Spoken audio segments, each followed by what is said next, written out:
Wednesday. We are a little more than 1 day away from the Royals taking on the Minnesota Twins for game number 1 of the Kansas City Royals season. We've got lots of Royals discussion to get to today. We've got our Royals pitchers over and unders. We will get to one of our favorite things to go with, our bold predictions of the year for the Kansas City Royals. Will we get close to our bold predictions like we did in football? Last year I said Alberto Mondesi would lead the league in stolen bases. Boy, were you wrong. I was not right there. We'll get to that. We'll talk plenty of Chiefs. We're going to talk some K-State. We'll talk a little KU. We'll go portaling again as a few new portal entrants coming from this area. We got lots to get to. So let us know your thoughts. Hit us up on our text line, 785-272-9429. Outside of Topeka, 785-272-9429. Let us know your thoughts. You can check us out on YouTube. Go to Sports on 580. You can go to our website, 580wibw.com. Click on it. You can interact with us as well. Hit the subscribe button and let us know your thoughts on this edition of Mic'd Up. There's a lot to discuss. There really is. Yeah. A lot of different topics today. Yeah. And we are not going to start with the Royals because we're going to get to plenty of Royals discussion today. But to me, it's crazy just how important and how big Patrick Mahomes really is in the NFL community. Yeah. Patrick Mahomes got Roger Goodell to actually talk about a tweet that he sent out, and it didn't include any words. Nah. Mahomes sends out one emoji in response to an NFL rule, and Goodell responds. Yes. Insane. I don't know if any other player in the NFL gets that reaction. I really don't. Yeah. But it is a big rule, and Yeah. it will not. And I'm with Mahomes on it. It will not affect a ton of teams, but it will affect the most popular teams. And so I wondered why Patrick Mahomes would be upset about it. But also, to me, that doesn't really help your situation. It is very evident that the NFL is going to try to find new ways to make money. That was our Long time ago, they decided to put, 6-7 years ago now, they decided to put football games on Thursday night. Standalone game, Thursday night. And it started to do well. And then every team had to play a Thursday night game. It did not count. Thanksgiving did not count. Mm-hmm. All right. Opening day did not count. And now they are, this upcoming year, going to allow Amazon Prime to go through their protocols and who gets what game and everything, the whole selection process, that multiple teams can play in multiple Thursday night games. The Chiefs will be one of those teams. Yep. The Bills will be one of those teams. Probably. The Eagles will be one of those teams. Yeah, I'd bet. The 49ers will be one of those teams. Heck is it. It looks as though, to me, that the NFL sees Thursday night as a way to bump up viewership and maybe to appease Amazon Prime. Amazon Prime is now your Thursday night way to watch the game. And the NFL announced that you can have 2 Thursday night games. Patrick Mahomes tweeted out the facepalm emoji, the guy in the blue shirt, facepalm emoji. And then immediately after that, it got some traction there at the owners and the coaches, convention meeting. And Roger Goodell said on Patrick Mahomes' tweet, quote, "I don't think we're putting Amazon over our players. The data doesn't show a higher injury rate. I hear from players who also love the 10 days after a Thursday night game. We have to try to balance all of it." I have talked to, a bunch of players who've played on Thursday nights personally. Every one of them absolutely hates it. Mm-hmm. Do they like the 10 days after? Of course they do. Yes, they do. That is a fact. I hear from the players who love the 10 days after Thursday night games. Yes, that part is factually correct. If you would ask a player, hey, does the 10 days benefit, the quick turnaround and play on a Thursday? Every single one of them would say no. So that is, as we talk about, that's some tremendous spin. I mean, tremendous spin. The spin on that thing is like a darn near Adam Wainwright curveball. Like, it is ridiculous to think that, we'll take the Thursday game so we get, 10 days after before our next game. Sure, the players like the 10 days off afterwards. Like, of course they do. That is entirely ignoring the fact that you're also asking them to turn on from a Sunday to play on a Thursday.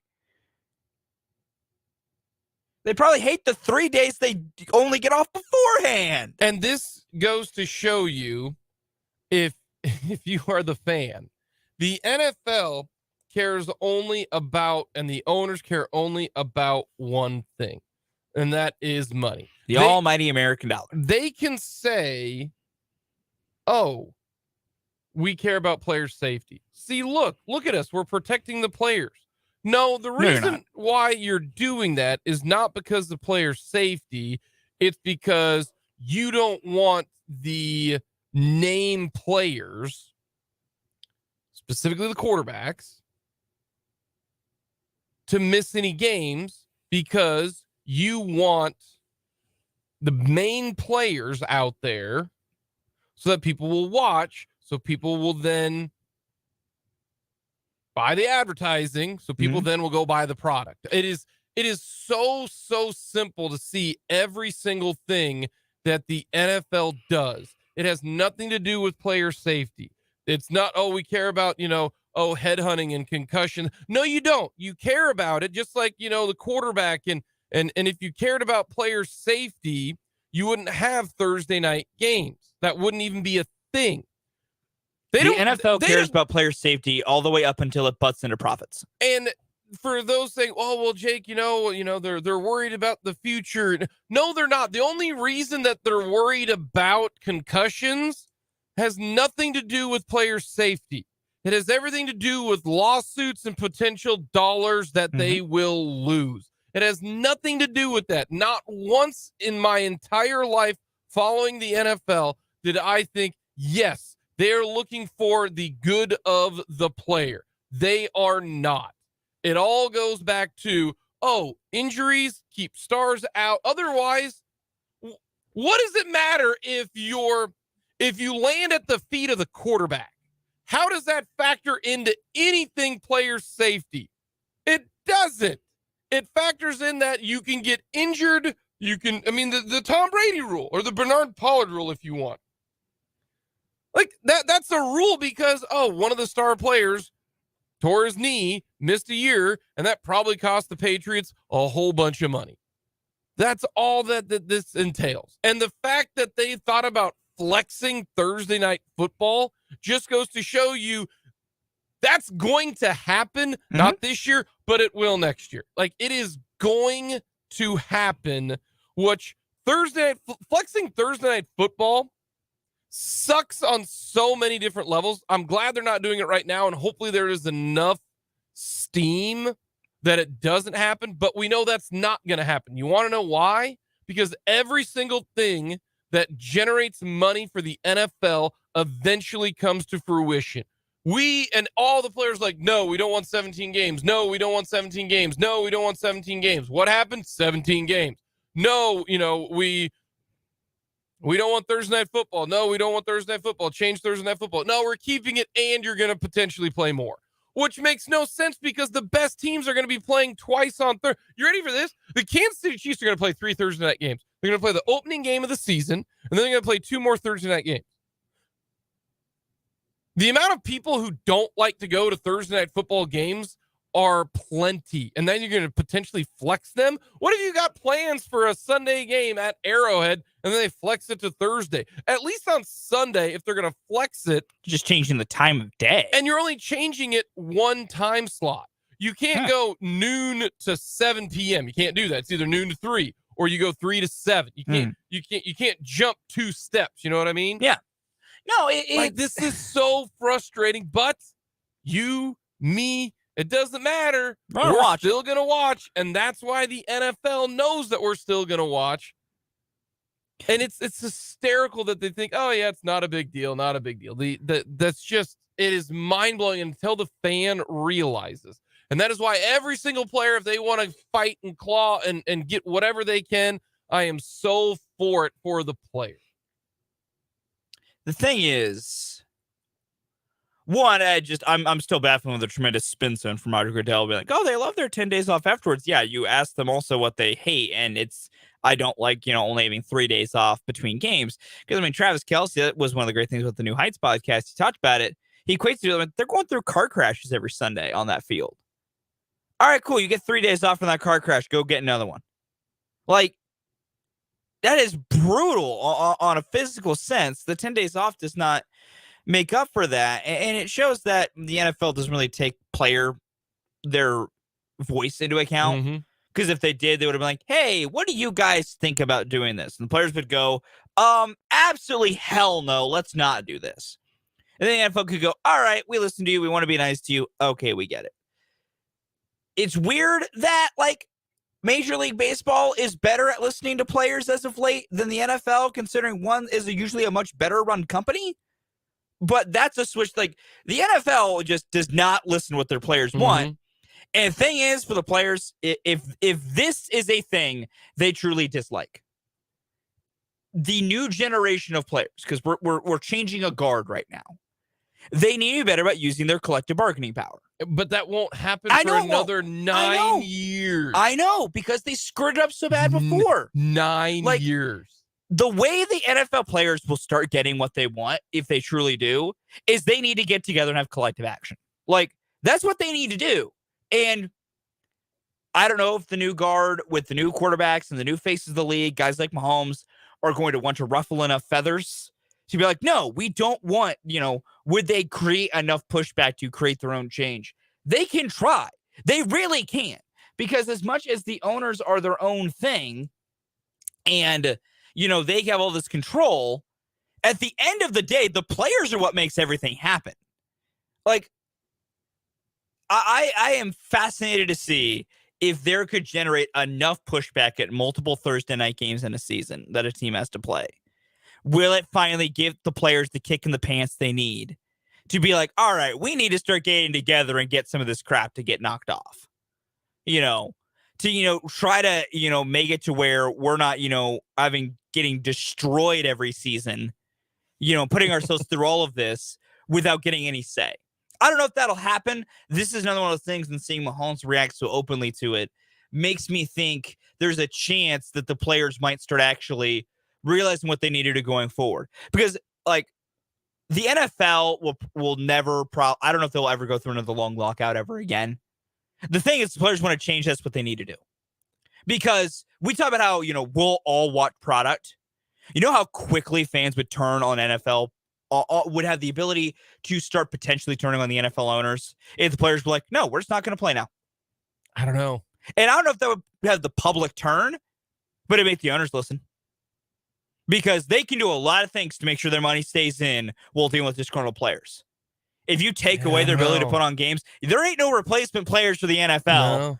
The replacement's never gone well in the NFL. Well, the problem is that And it'll never happen. Like, I don't think understand it that. will. I'm not saying a thing that will. And It'll never happen. And the reason why is that the average NFL career is not long, and that's why people are not willing to risk their pay. Yeah. And that's why the owners are where they do whatever they want. That's why and this is blunt as it can be.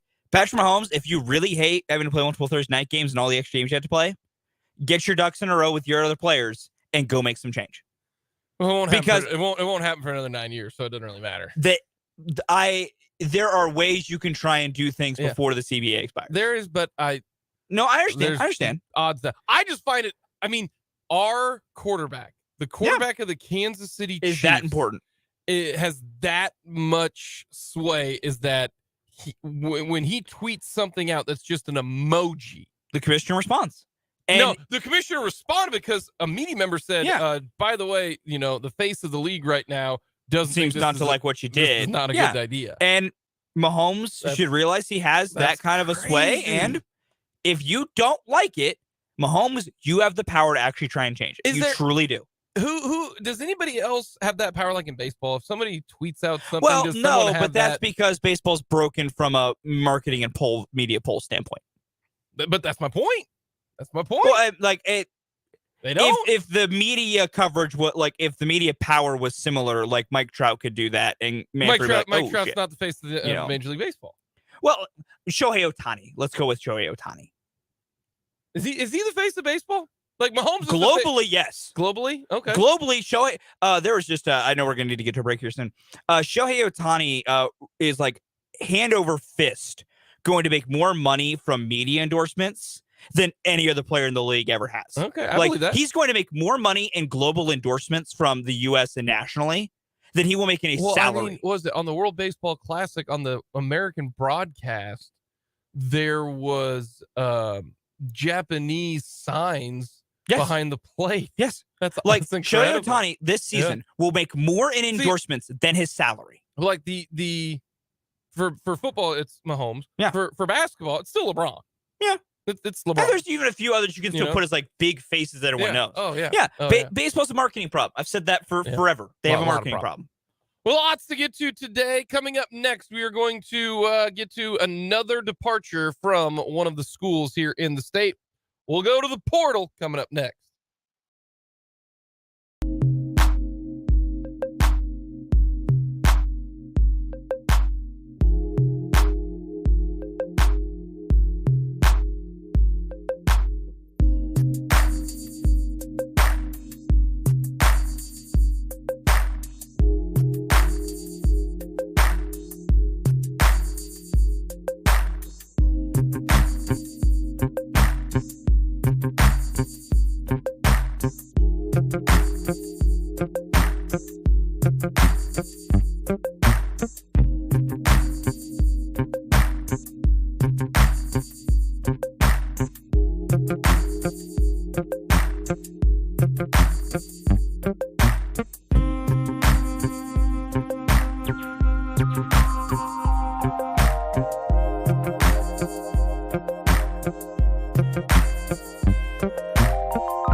We'll talk a little bit more hoops.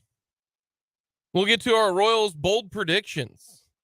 I really like my bold predictions this year. I do. Last year, not great. I went with an injury-plagued guy. That was a bad bold prediction. That's why football, much better this year. Much better.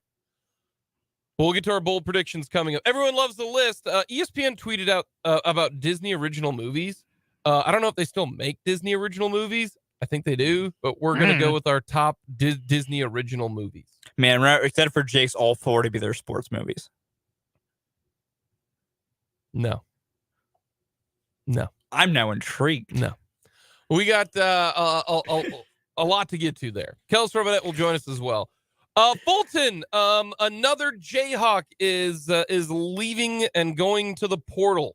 I need to get a portal sound effect to play when we have these segments. MJ Rice. Yeah, I saw this coming. It's a bummer, but he was one of the ones I was pretty confident was also gonna probably leave.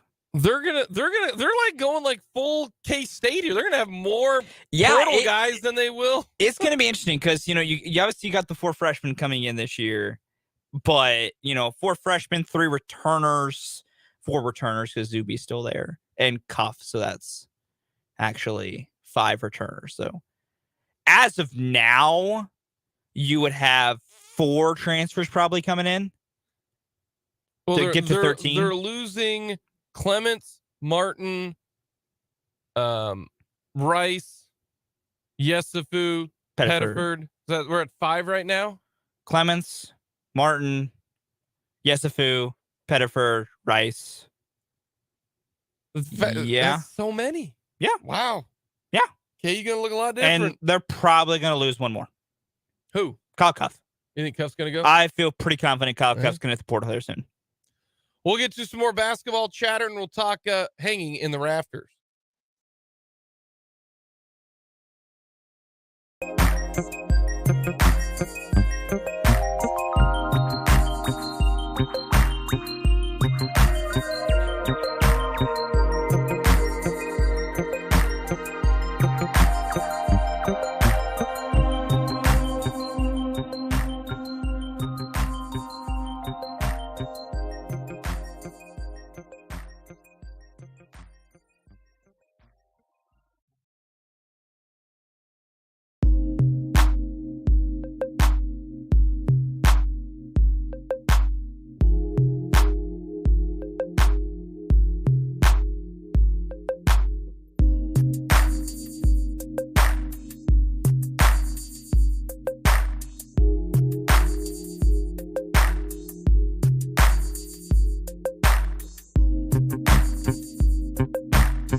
We'll get to our Royals pitcher over-unders coming up.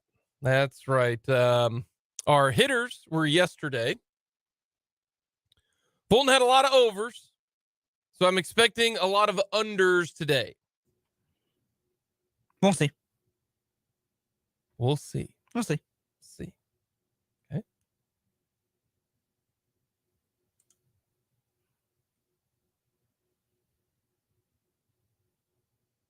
A lot of unders. We'll see. More unders than overs. We'll see. No, I'm giving people that's called foreshadowing. Mm-hmm. You're going to have more unders. And I said, we'll see. You don't know. Maybe. No. Oh, if I'm going to be positive. No. Maybe based on what we're doing overs and unders for, more overs would be the good thing. Because people don't even know what we're going to have here. They don't even know what the numbers are. Maybe a bunch of unders means I'm actually not happy with this pitching staff. Who knows? Fulton, negative now. I thought you were supposed to be positive. That's going to be the furthest thing from the truth. I thought you were supposed to be positive. No, I'm still the positive member of this group. When it comes to the Royals, yes. Kind of the last thing that we will get to as opening day is tomorrow, is when it comes to kind of the basketball side of things. I thought Jerome Tang said something in the post game that gets everybody always fired up. And that is, Hall of Fame and banners and Ring of Honor stuff. You know what I mean? That's always a big deal. And after the game, he said that he will push for both Nowell and Johnson to hang in the rafters at Bramlage. And most of the time, we're having this discussion about KU. Because KU's got better players normally. So I wanted to look up all of the guys in the rafters for Kansas State. And they got a bunch of them. They really do. I mean, you got Ernie Barrett. What he did on the court, what he did off the court. And he's Mr. K-State. Orlando Blackman. He was a 3-time Defensive Player of the Year in the conference. Unanimous Big 8 first team 3 times. Player of the Year in the Big 8. And he's also in the College Basketball Hall of Fame. That one's easy. Bob Boozer. 2-time first-team All-American. Mike Evans, 2-time Big 8 Player of the Year. At the time, all-time leading scorer. All right. Lon Kruger, 2-time Big 8 Player of the Year. Won 2 titles, took them to 2 Elite Eights. Willie Morrell, first-team All-American. Jack Parr, third-team All-American, 3-time first-team All-Big 8. Mitch Richmond, second-team All-American, most points scored in a 2-year span and in a 2-year career.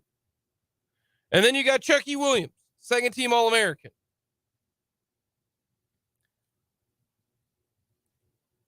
Judging from all of that, that's kind of the criteria you have, okay?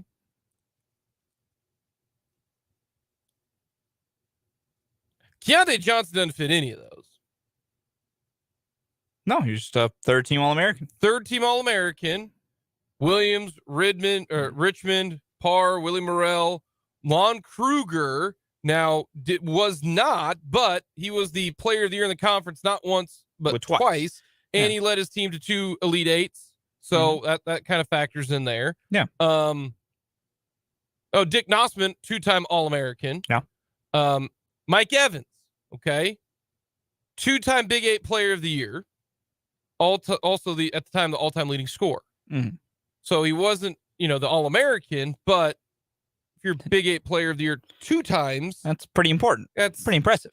Kind of a big deal. And if you're the all-time leading scorer at the time things are done. Exactly.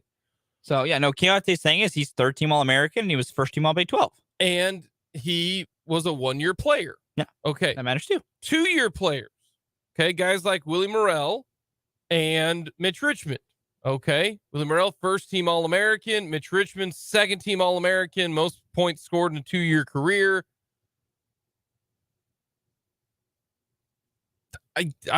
That's to me. Johnson doesn't have any. It is a no doubt. Okay, no doubt he's not making it up there. Okay. I am on the line of rafters means you need to be the elite of the elite. And you need to do something that is so well known and meant so much, and it took you over the top, okay? Over the top. Yeah. To me, all of those guys on that list did so, okay? Every one of them. Yeah. Technically, Ernie Barrett didn't have the accolades, but he's Ernie freaking Barrett, okay? That's why Johnson has no chance. And after doing the research on all of this, I'm starting to wonder if Nowell does. And I'm not trying to be prisoner of the moment, okay? Normally when you say these type of things, there's a reason why they don't just go immediately in there because of you want some time to think about time to think, reflect. Yes. Yeah. All of these guys I have no problem with. But if you look at what the standard are for Kansas State, Marquise Nowell, third-team All-American. Okay, if you weren't second-team All-American, you at least were, and these points, the Lon Kruger, the Mike Evans, you were 2-time Big 8 Player of the Year. 2 times. That means you were there for at least 2 years, and you were not only the best player for Kansas State, you were the best player in the conference. Okay? Yeah. And so that's why I look at, to me, this is a much tougher discussion than I think people realize right now because of what he has done. He wasn't a second-team All-American, so he's not on the level of Chucky Williams or Mitch Richmond. He was third team. All right. He was only first-team All-Conference 1 year because he wasn't first-team All-Conference last year. Yeah. Wasn't Defensive Player of the Year. No. Was all defensive team. So to me, this is the most difficult one. Whereas Jake and Fulton, second team All-American, all-time leading scorer. Second team All-American, Mitch Richmond, Chucky Williams. I mean that's you were one of the top 10 players in college basketball. And all-time leading scorer, been there 4 years. Mm-hmm. I think Marquise Nowell is a difficult one.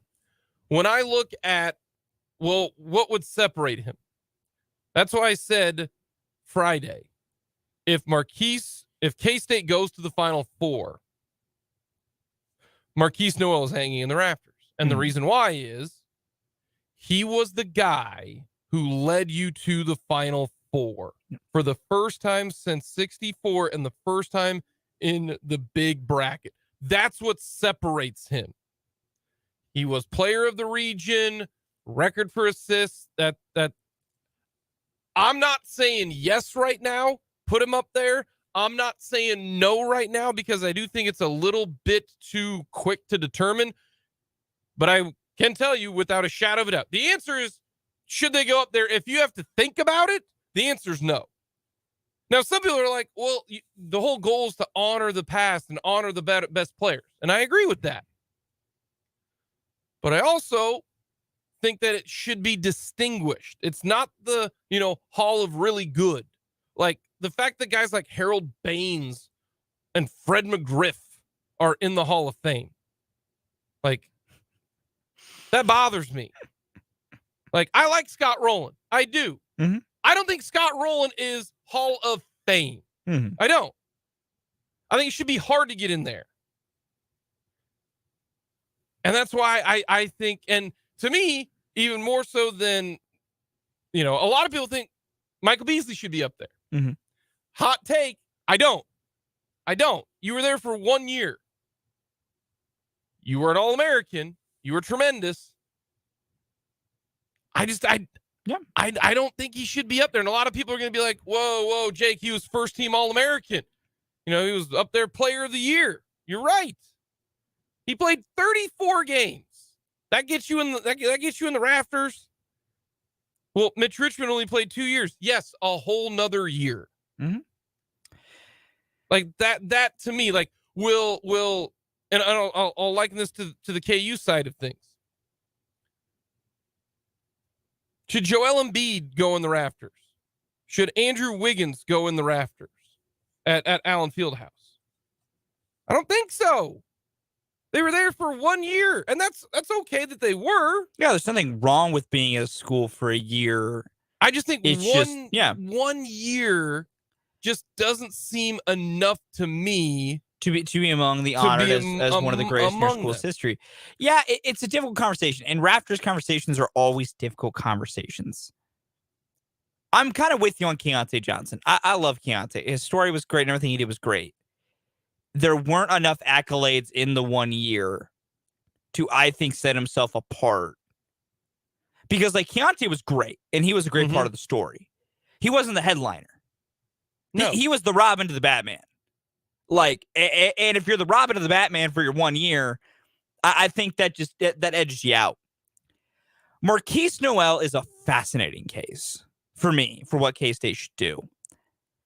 As of this moment, because I agree, I think time does need to exist. It's why I like taking time for things like Rings of Honors and Hall of Fames. Some people, the time off is stupid, at the professional and the college level. Like, it's silly we have to wait all these years to put Tom Brady in the Hall of Fame. Like, we already know we're going to do it. Let's just get it out of the way. Same thing. I felt the same way about Peyton Manning. It was like, Mariano Rivera, Ken Griffey Jr., some of those guys for baseball. Like, if they're going in, why do we waste our time? But for some of the others, I think it is good to have the time to think and simmer and see how it holds up. Because as of right now, my thought is Marquise Nowell hanging in the rafters at K-State. I get it when I played there for 2 years. I get all of his accolades came in year 2. When you think about what Nowell meant to this program for this year and the things he did, yeah, he was only third team All-American. That's true. And he was, first team All Big 12. I believe he was unanimous first team All Big 12. I'm not confident in that. But he's first team All Big 12. there are arguments that he should have been Defensive Player of the Year with Juan Harris. There are arguments he should have been at least gotten some votes for Player of the Year against Jalen Wilson. Mm-hmm. Like his problem there was Player of the Year goes to best player on best team, and Jalen was best player on KU. I still honestly believe if K-State had finished closer to second place, there would have been a lot more votes for Marquise Nowell to Player of the Year, which I think does change some of your history. But I think success in the postseason and how you do it matter as well. Like, that's my thing for Beasley. Like, yeah, he had a great 1 year and did great. There was no postseason success, really, in the 1 year, which I think would have helped this case. You know, Jacob Poland got you an Elite Eight and also put on a historic performance against Xavier. In addition to all the other things, like the fact that Jacob Poland is not already up there, like, can we just skip to that part yet? With how great he was for K-State. Marquise Nowell was the centerpiece to your run in an unlikely run in the NCAA tournament. And more importantly to me, and I think this should hold some weight, how many of the other guys on that list have an NCAA tournament record next to him? How many? I'm going to guess none. I don't think any. Marquise Nowell broke an NCAA tournament record in a Sweet 16 in a crucial game.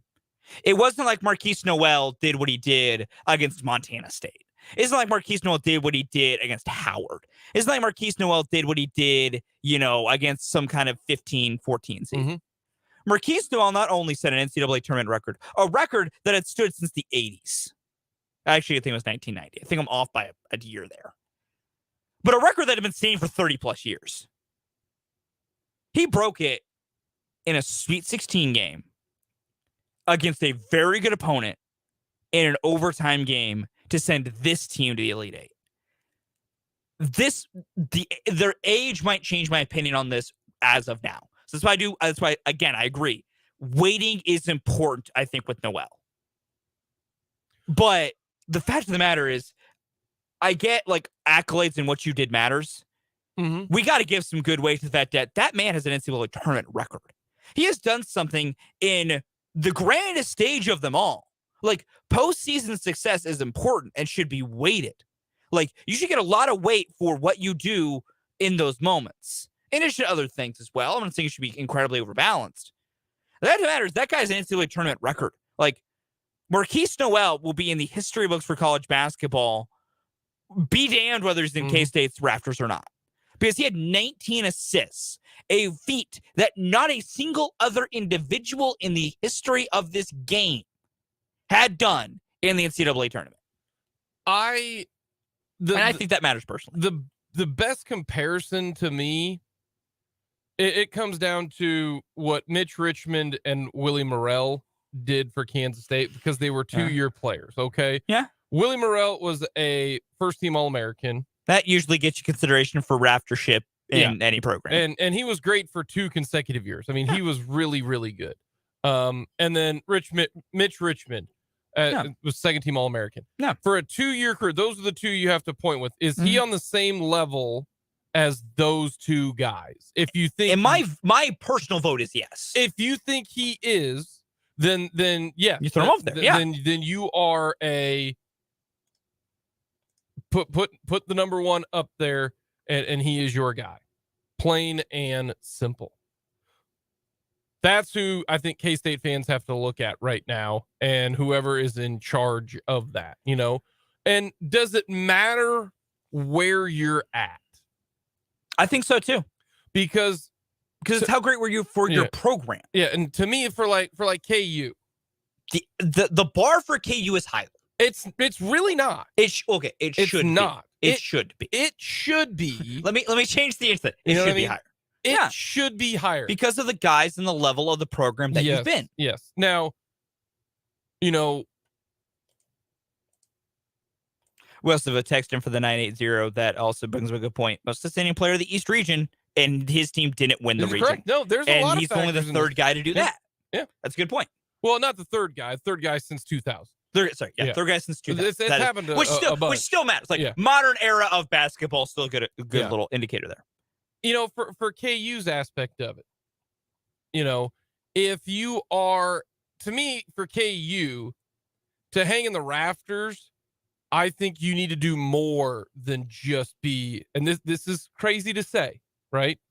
Crazy to say. you need to be more than just a first-team All-American. Yeah. I need you to be the best of the best.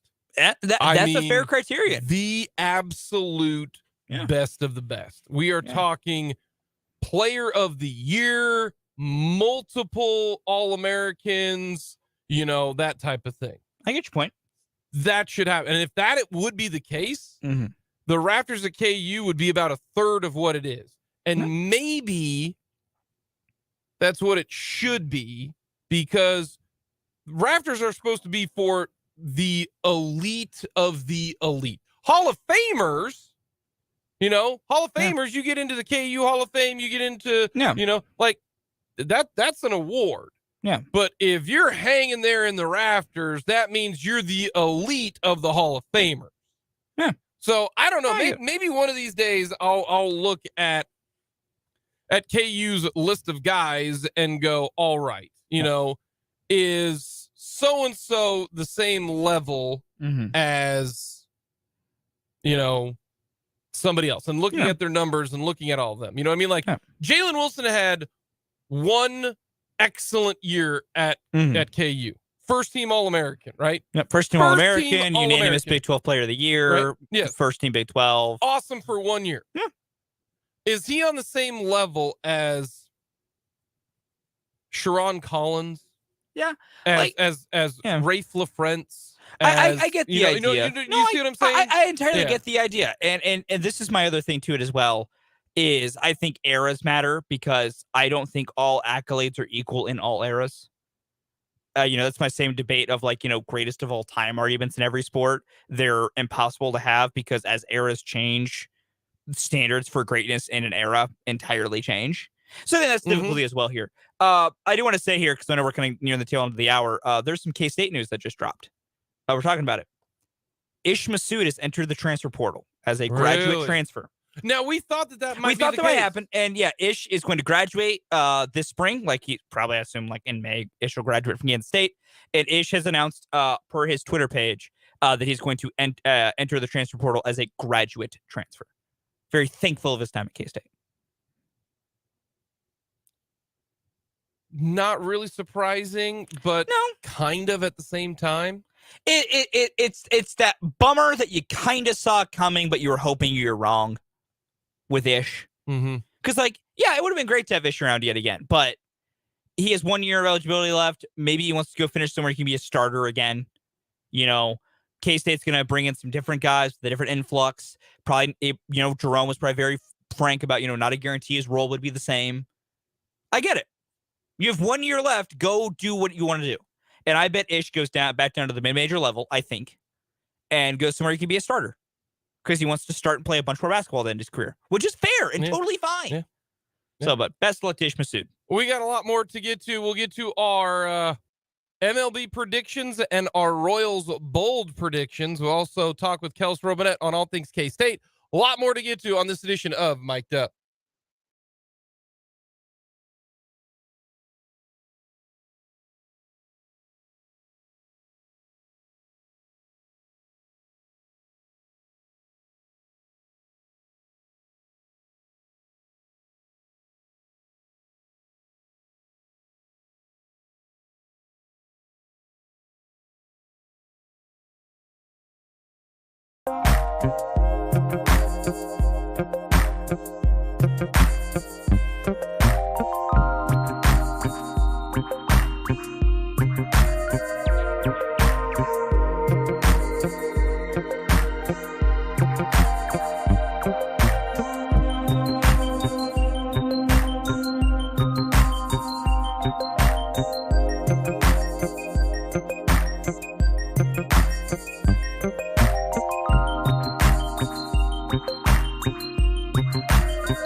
Here on Mic'd Up. Thank you so much for joining us. Jake and Fulton along with Fulton Caster as we are creeping towards opening day at the K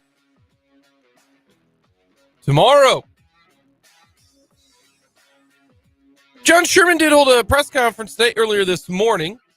Not a whole lot of huge news. There is a lot of questions, at least Kansas City-wise, when it comes to where the new downtown ballpark is going to be. It doesn't really affect us a whole lot, to be honest with you. Yeah. I mean, we're not residents of Jackson County or anywhere Yeah, we around ain't paying there. for it. So it's more or less, wherever they have it, I don't really care. It doesn't concern a ton of people. We know it's going to go downtown. They are going to do it. There are renderings now on where they're going to go, what they're going to do. So it's more or less timing issues on what's going to end up happening. So we'll get to that coming up in the 2:00 hour. We're going to talk with Kels Robinette coming up at the bottom of the hour on all things K-State. We'll get to the Elite Eight loss to the Owls of Florida Atlantic. So lots to discuss. Hit us up on our text line, 785-272-9429. Outside of Topeka, 785-272-9429. Love to get your thoughts on this edition. Check us out on our website, 580wwew.com. You can check out the video on our YouTube stream. Very easy to do as well. Fulton, baseball starts tomorrow. Does everybody play tomorrow? I believe so. Because that's the way it should be. Yes. I remember a couple years ago they had like one opening day, one day. So I'm 99.9% sure everyone plays tomorrow, and I believe everyone has off Friday. I think it's built in this year of like everyone has that Friday if we got to move games around. Gotcha. Okay. I'm pretty sure on that. But yes, I believe we do get 15 games tomorrow. We've got Royals baseball coming up tomorrow. Mm-hmm. 2:30 pregame coverage, 3:10 first pitch. Zach Greinke on the bump. Before we get to our season-long predictions, we're going to go with our Royals bold predictions. All right. Here is my bold prediction number 1. And I've learned my lesson from last year. We'll see. Well, no, I did because You didn't pick a player that's oft injured? Yes. Good boy. Yes. Good job. You have to have two individuals and then one team. Mm-hmm. Okay, that's what we did with the Chiefs. Yep. Okay. Vinny Pasquantino will be a top 10 hitter in the AL this year. I have a clarifying question on that. He is going to rake. I have a clarifying question on that. What stat? The stat hitter is not a stat. He is going to be a top 10 hitter in the American League. Okay. We'll know whether or not he's a top 10 hitter. I mean, depending on what metric you want to use. I'm just going to go with the eye test. Kind of conclude everything. He is going to be a top 10 hitter. Jake continues with the old school way of trying to assess baseball players. And there's nothing wrong with that. Okay. No, I'm just giving you some flack here. No, I think that's a good call. But you can I can tell. I know. No. Is he yes. Is he There are ways even with that one specific metric to identify. That's my point. No. I know. At the end of the year, we can say we can look at Vinny and say it's top 10 hitter in the American League. That dude hit 30 home runs. He had an OPS of 900. Yeah. You can tell, you look at all the metrics combined, is he a top 10 hitter? I think he will be. I feel you. I think Pasquantino is going to rake this year. I also think he's going to be very good. Gonna rake. I do. I agree with that. I'm with you on that. I would be in lockstep with that prediction. Mine, I went position player and pitcher for my two individuals. My position player prediction, I think MJ Melendez hits 35 home runs this year. 35. I think MJ figures out his swing a little bit at the big league level in his pitch selection. I think MJ really starts sending that ball over the wall this year. He's got so much raw power. Okay. He has a 40 homer minor league season. What has a better chance of happening? Oh, Vinny, 100%. You think? Yes. All MJ has to do is hit 35 bombs. MJ, has nothing to do with anybody else, though. MJ, though, last year in his sample size only had a batting average like 220. Now, granted, he had 18 home runs in that 220 average. So I don't care about there's the math there. But like MJ has a more visible flaw that might take some time to still iron out of, making consistent contact sometimes. Vinny in his sample size hit 295 and has looked great ever since we've seen him touch a big league field. Like, I think the projections favor Vinny turning into a top level overall hitter versus MJ just having raw power numbers. Okay. So that's my thought there. Like that's my distinction. Okay. I can see that. All righty. My pitching bold prediction. Brad Keller is going to lead the Royals in wins. That same Brad Keller who everybody thought wasn't going to be on the team this year. Yeah. That same Brad Keller who stunk. Yeah. Brad Keller. Back to stellar Brad Keller. Okay. Leads the Royals in wins. Going with wins for a team he doesn't think is going to win a lot of games. Yeah, exactly. That's why it's a bold prediction. And it's Brad Keller. Interesting. Why is that interesting? No. I think Brad takes a step forward. Like, I'm with you on Brad. I think does take a step forward. Like, I think you are 100% correct that he will be a good pitcher this year. Mine one, which excited for this to blow up in my face. I really wanted to go out there with this one. It's out there. I think Daniel Lynch is an ERA under 3.5. He has the best stuff of any of these young pitchers. Like pure, raw stuff that can overwhelm a hitter. Daniel Lynch is the best. The problem is Daniel Lynch's ERA is like always been around 5. So like, yes, it's a big drop. And he's starting the year injured, which doesn't always help.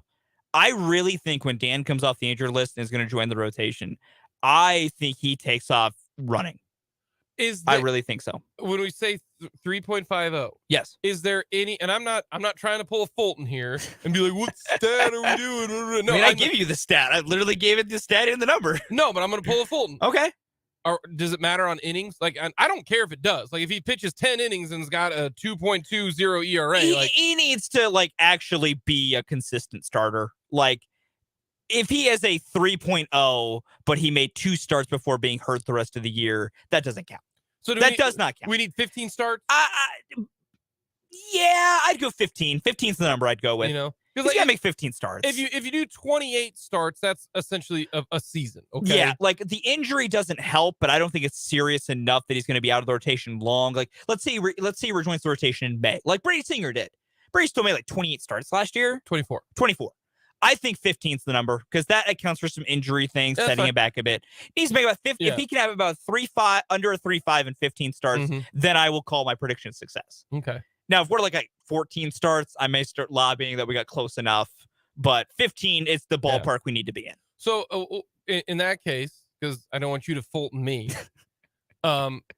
Vinny P to be top 10 hitter, he's got to play in over 100 games. Yeah, easily. Yeah, he's got to play in 100 games. With that. Yeah, of course. You got to play in a bunch of games. Yeah. I'm with you. Got that ironed out here. I'm with you. I think Lynch has no chance. That's fine.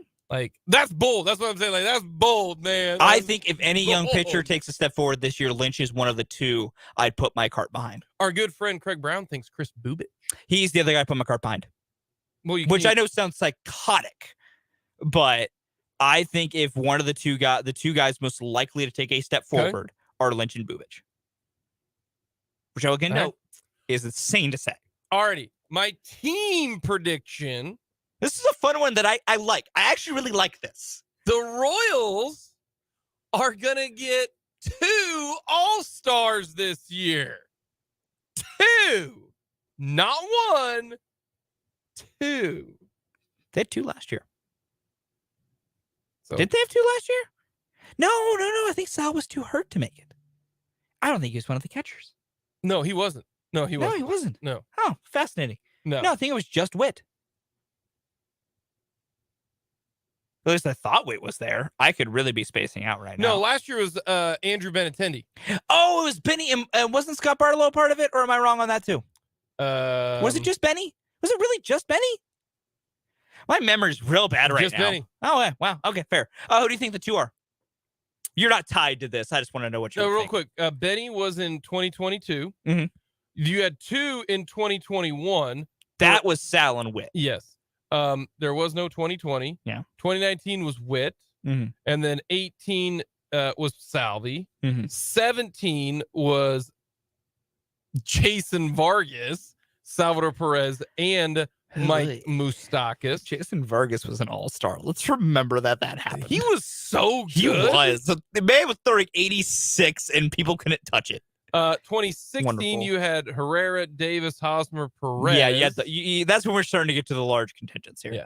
So, they're going to have... Who do you think are the 2 All-Stars in 2023? You're not tied to this. I just want to... What are you thinking right now? Vinny P. Okay, Vin. Yeah, if you're saying Vin's going to be a top 10 hitter, then Vin's got to start hot. I'm going to ride with Vinny P. Okay, Vinny. And then I'll say... I'm going to go Bobby Witt. Okay, you think it's Vin and Bob. So Sal doesn't make it back to the All-Star game again? No. Okay. That's fine.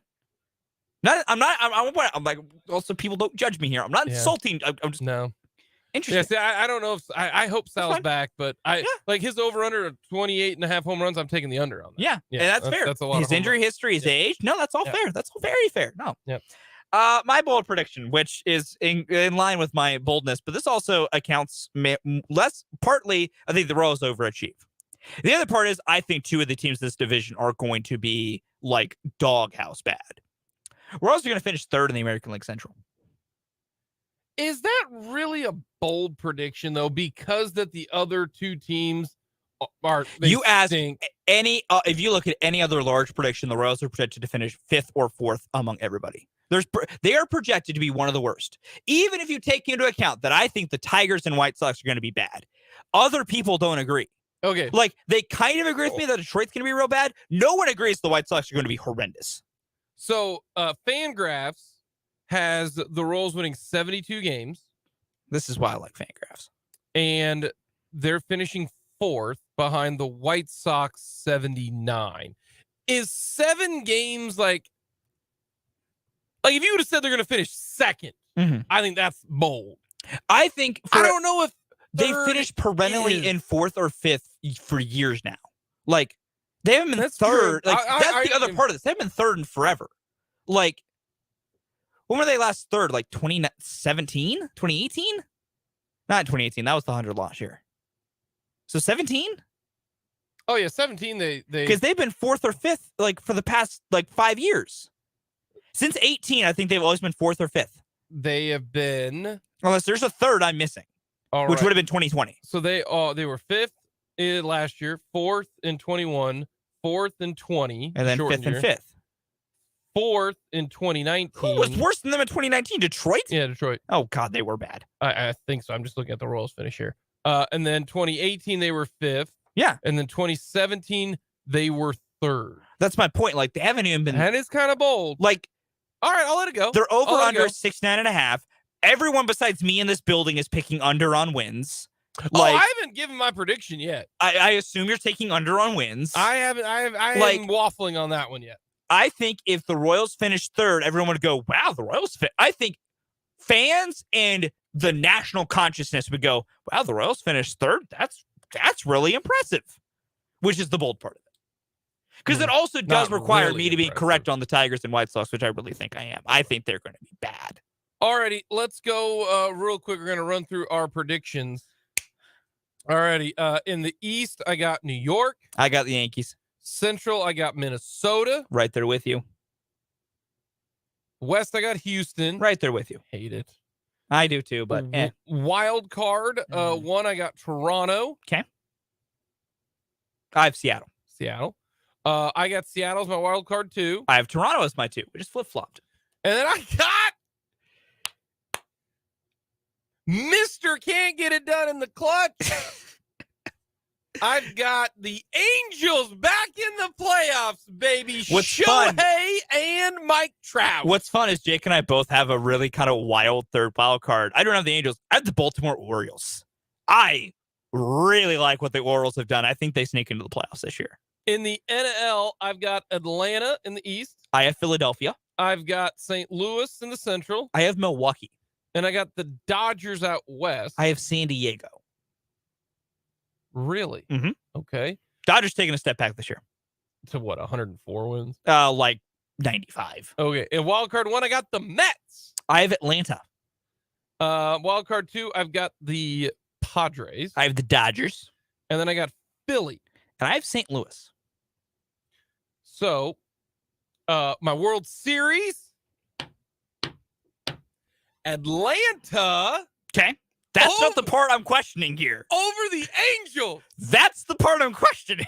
Hear me out. Here's the reason why. Okay, yes, I would love to hear this rationale. I really would. Ohtani's going to pitch in every one of those series. They're going to get a win. Okay. He's going to bat, and so is Trout. Okay. This is it. They come to...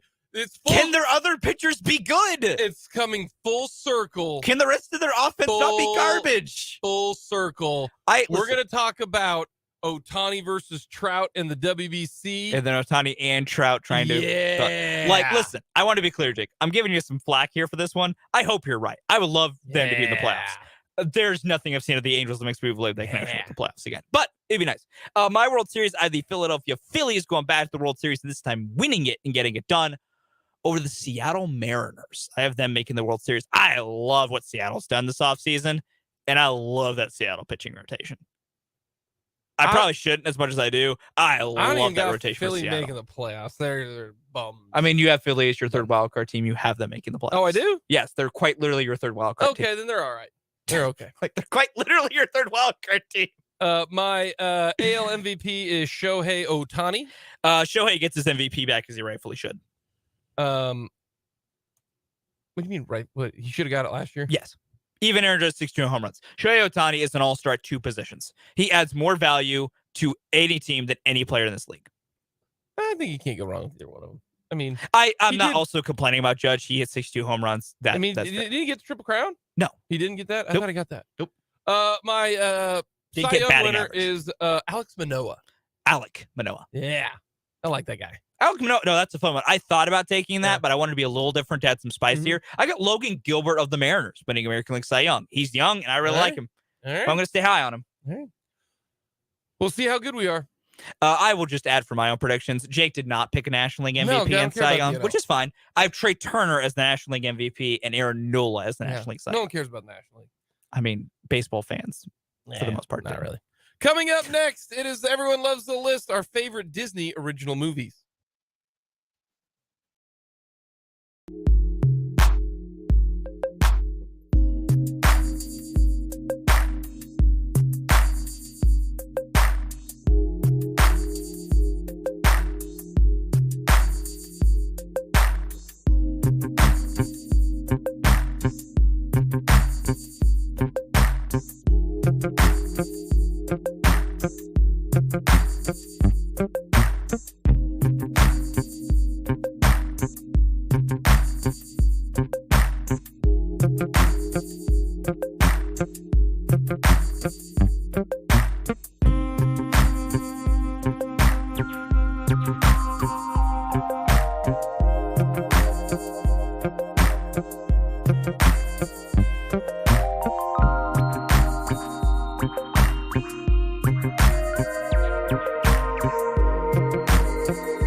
Alrighty, Everyone Loves the List.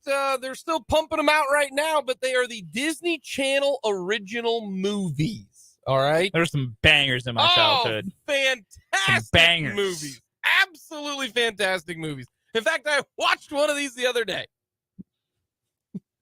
We were watching Disney Plus, my son and I, and we were searching for something, and I saw it. I was like, oh, we're watching this. I'm going to watch that later. And That's I did. I've rewatched some of these. Alrighty, number 4. What do you got? Number 4 for me, a very a good classy Disney original movie. Luck of the Irish, a very fun movie. Basketball and weird stuff happening. Yeah, weird. It ends with a leprechaun being sent to Cleveland. That's the best part. Too much weirdness there.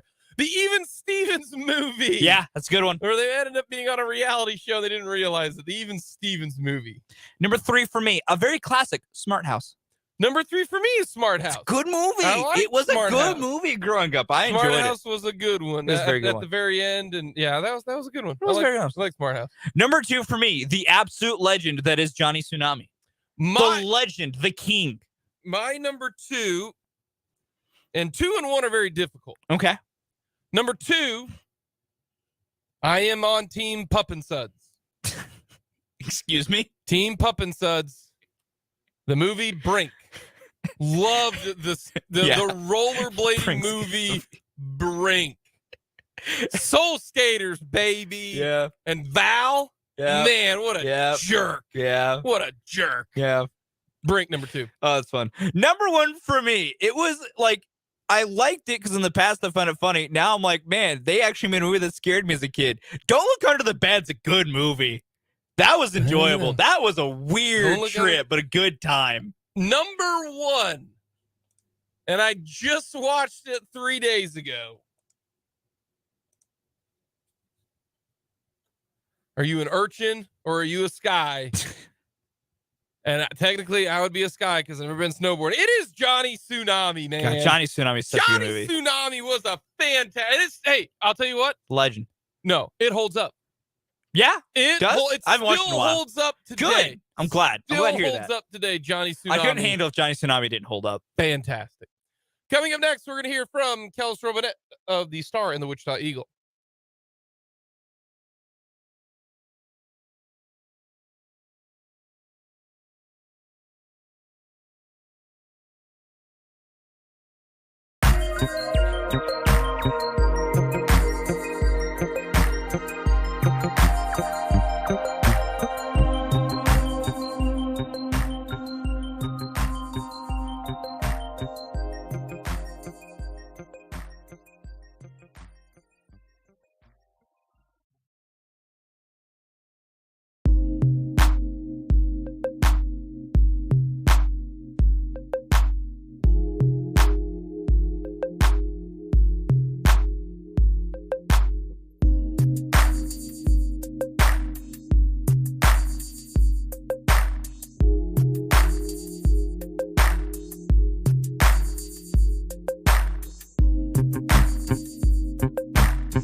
To our Royals pitchers over and unders.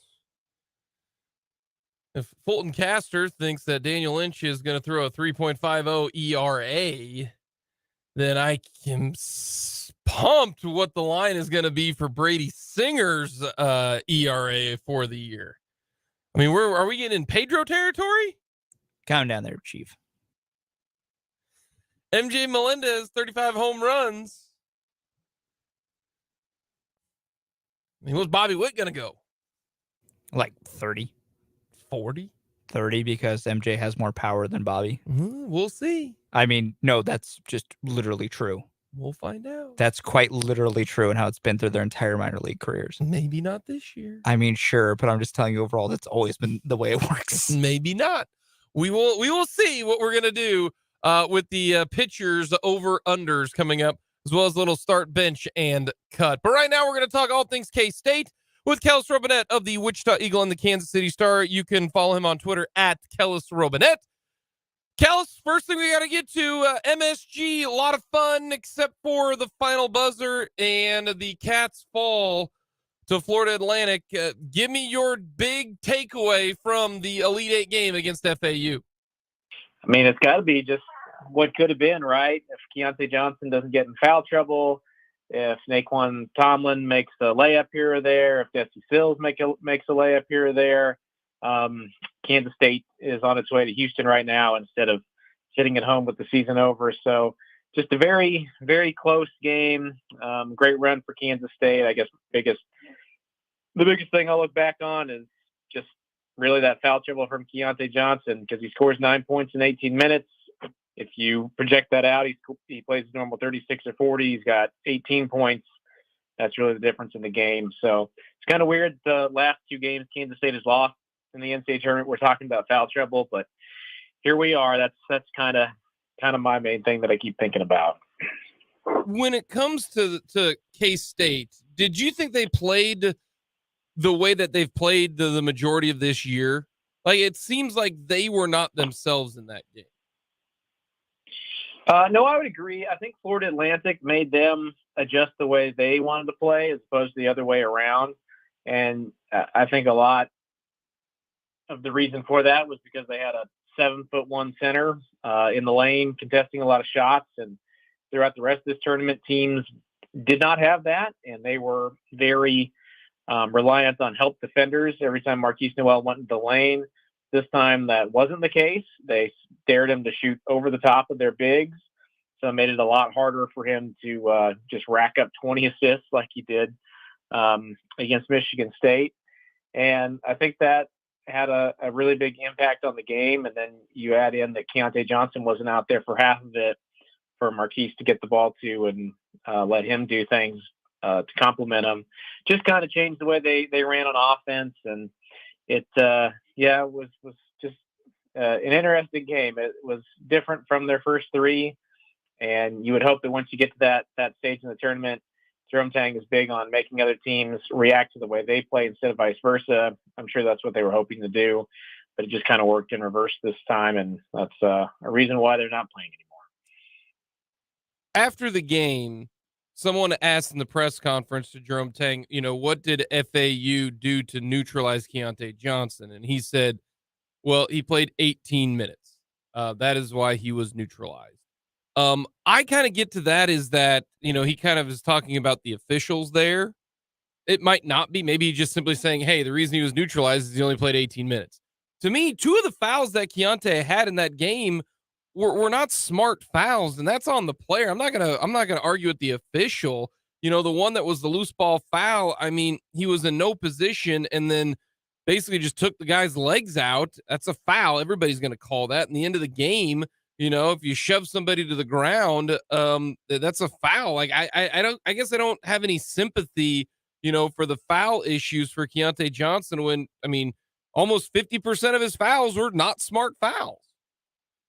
Right. And I see it both ways. The two that were hustle plays, I get why Jerome Tang and Keontae, especially Keontae Johnson, would be frustrated by them because there's a loose ball on the floor. You're taught from a young age, hey, when that happens, you dive for it.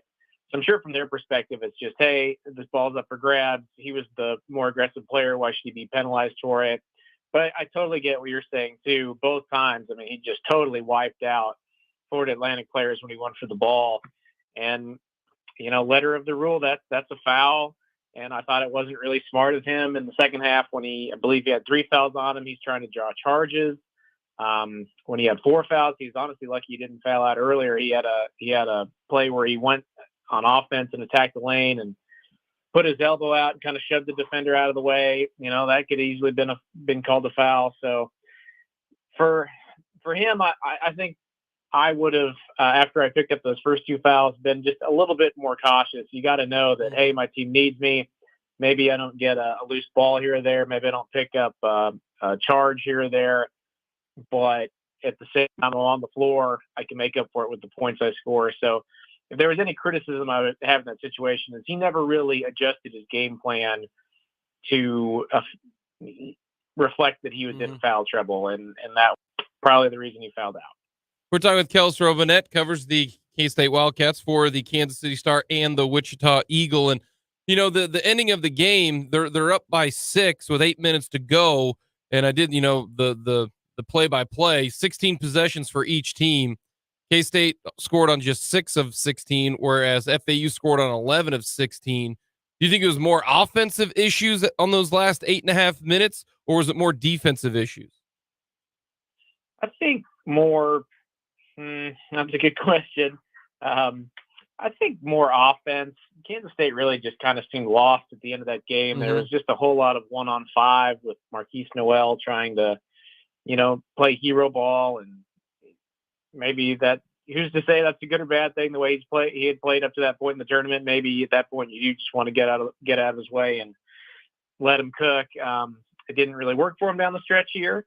But there were also flaws on defense. I think one thing that has maybe gone overlooked here is that Florida Atlantic is a very balanced and very deep team. They like to go 8-9 deep. They didn't have a single player in this game go over 30 minutes.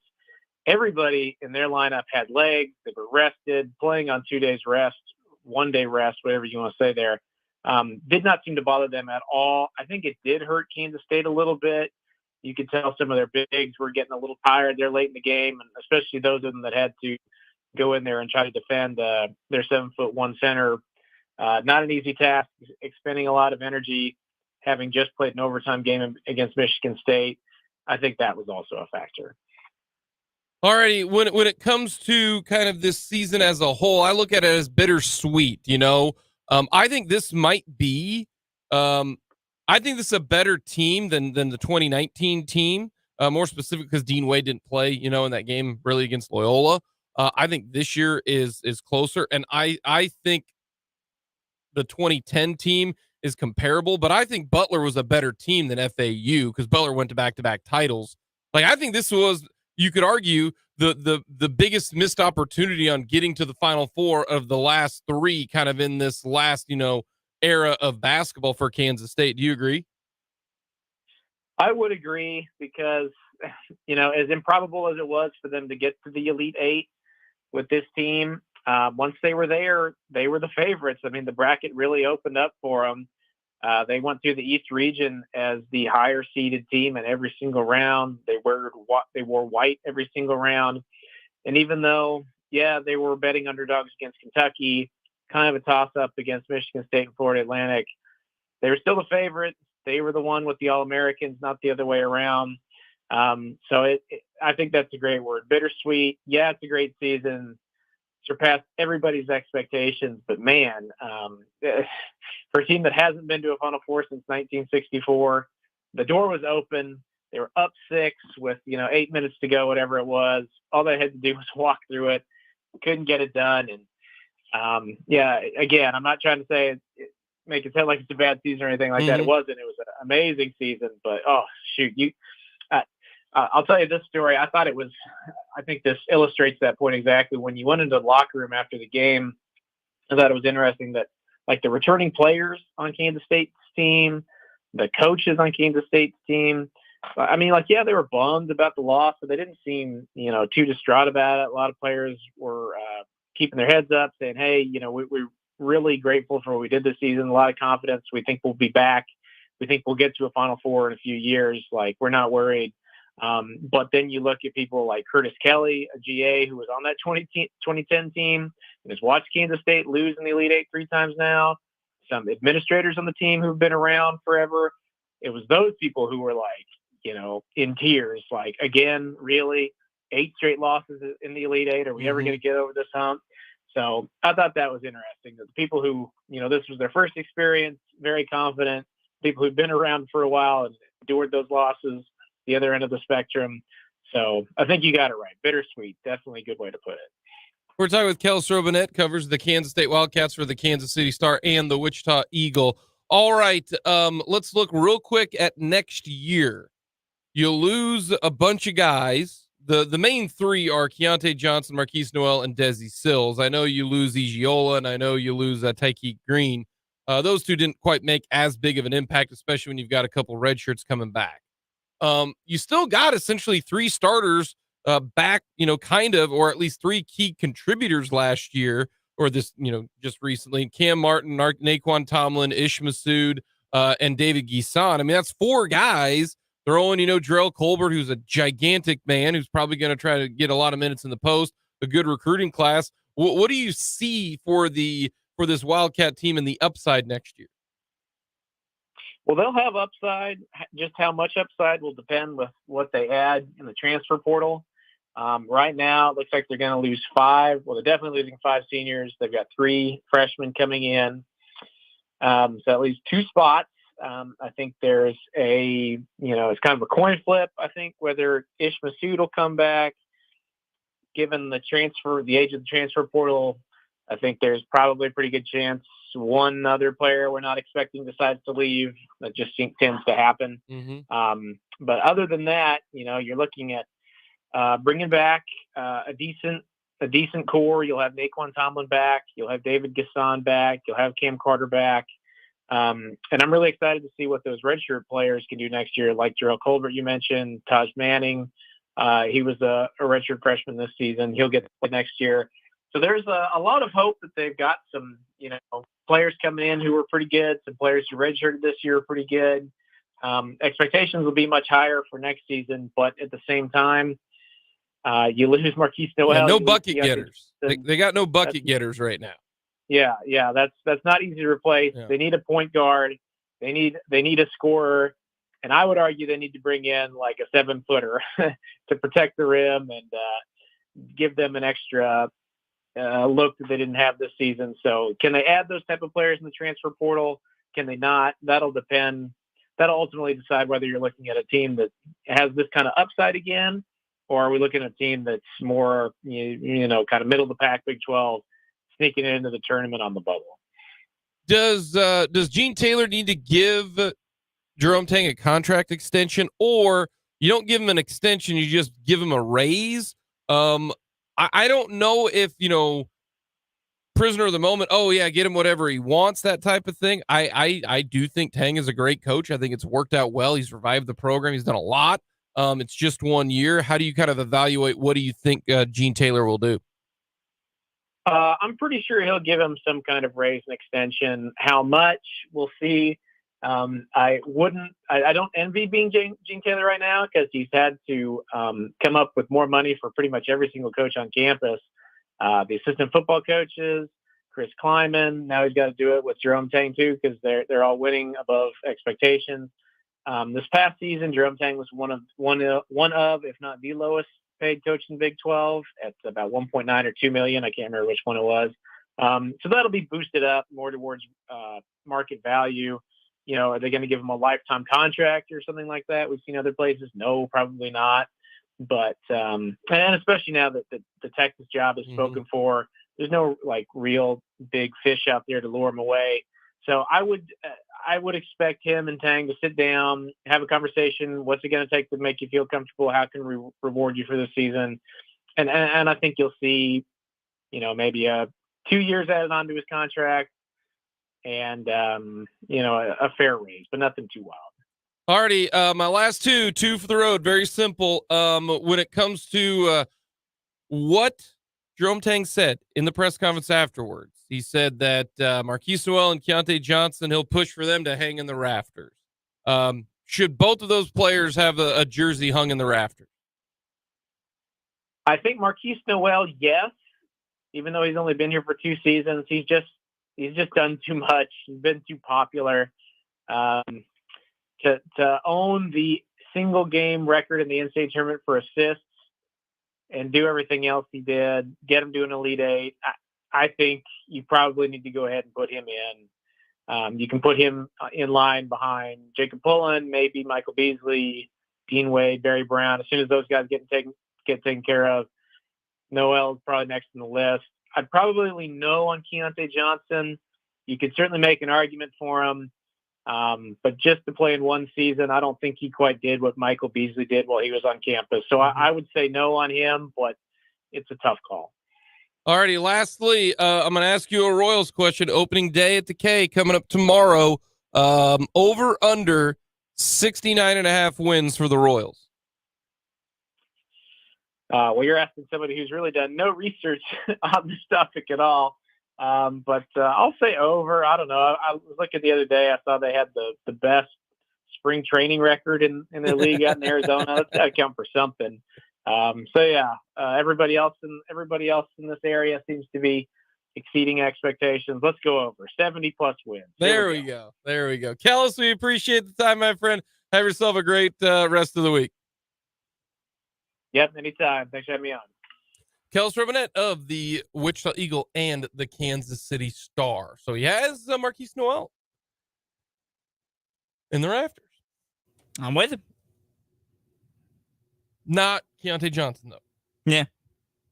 I think that's fair. Yeah. No offense to Keontae. Nope. Just the way it works. Yep. Coming up next, we'll finish off this 1 o'clock hour, and then we'll get to our Royals pitchers over and unders on how we think this staff is going to do.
So 1 o'clock hour, Ish Masood transferring.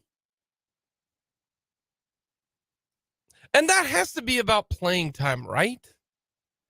I think it is. You know, does he want to play back, near New York City? He could. Like, again, I think it entirely is a move where I think Ish in his final year wants to start. You don't think he'll start for K-State? No.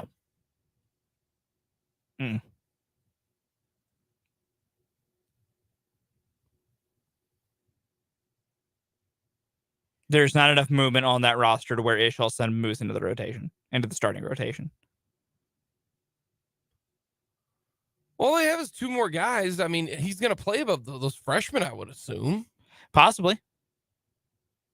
And you know what transfers are coming in? No, that's all that matters. I mean, I don't know. I have to think, if I were to make an educated guess, it is entirely built on Ish wants to spend his final year in college starting. And he would not get that at K-State. Like, not happening. What, how many minutes did he play?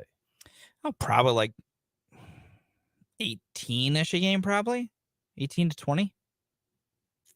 Like, he was one of their, and Big 12 play, one of the most used role players.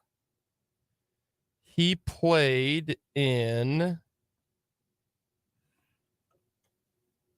15 minutes a game. Okay, yeah, 15. He wants more. And I don't blame him. Played 24 last year, started 18 games, did not start a single game this year. Nope. Averaged 5, averaged 7 a year ago. He just probably wants a bigger role for his last year of college eligibility. I think that would be my guess. Yeah. Looking at those numbers, I think that's kind of the. And as I said, there's plenty of mid-majors that are going to come calling. With his shooting ability, there are plenty that'll come calling. This was kind of the outlier year. He shot 42% from 3. Previous to that, the 2 previous years was 33% from. Interesting. Coming up next, we've got our Royals over-unders.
Hour of Mic'd Up on this Wednesday. Thank you so much for joining us. As we are about 25 hours away from opening day at the K, Royals will announce, it looks like, their opening day roster tomorrow. Yeah.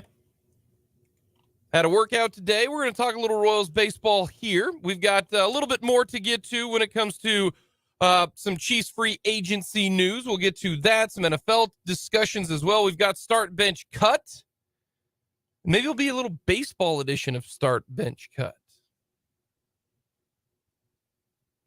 You weren't ready for that, were you? I kind of assumed. Yeah. If you got any questions, let us know. Hit us up on our text line, 785-272-9429. Check us out on the web. Go to youtube.com/sportson580. You can go to our website, 580www.com as well. So the news for today, at least when it comes to the Kansas City Royals, was all about the business side of things. John Sherman met with the media today and was discussing about the new site for the Royals downtown stadium. Mm-hmm. Well, according to John Sherman, they have a window in order to get the stadium on the ballot. August through April, right now, to get the stadium on the ballot if they want a 2027 target date for the stadium. Because you got to get on the ballot, then it's got to pass, then you got to figure out what's going to happen, and then that's what you can break ground and all that. Go through there.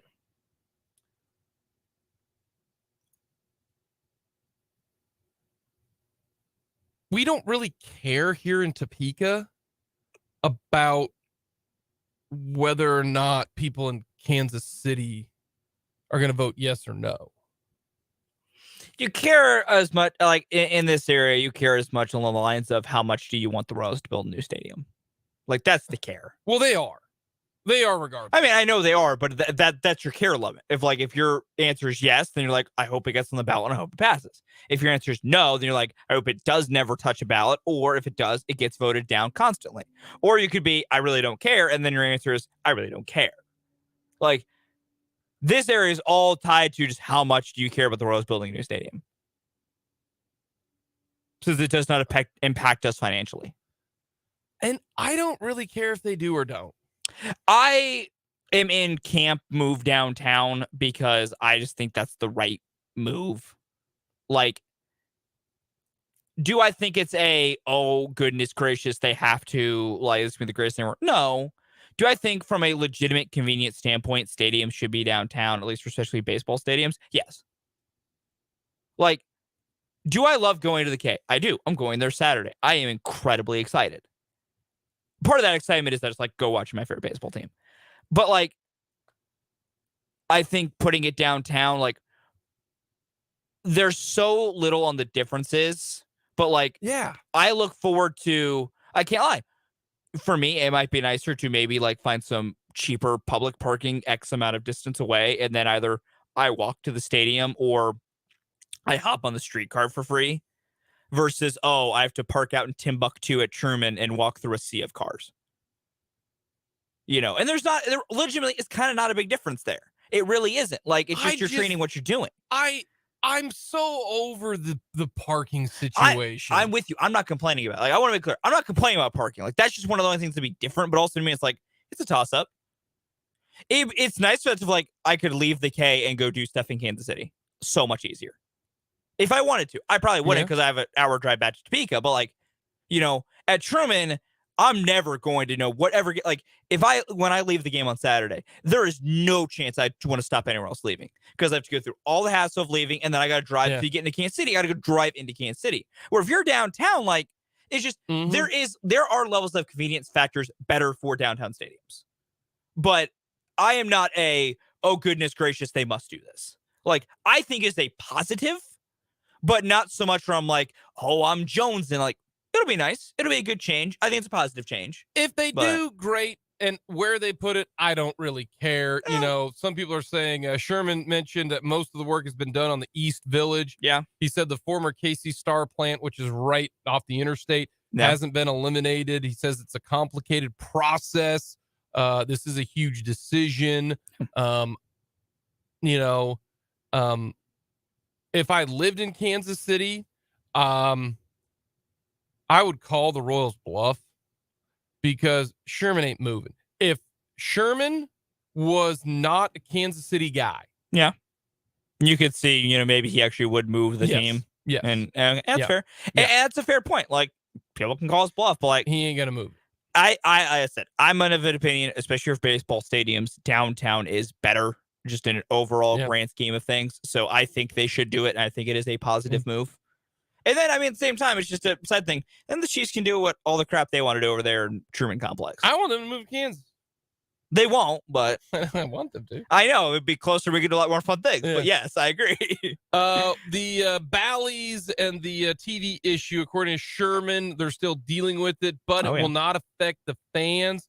They'll still be able to see the games. Of course, you can hear the games right here on 580 anytime that you want. Don't gotta deal with Bally's, including tomorrow at 2:30. So a little update there from the Kansas City Royals.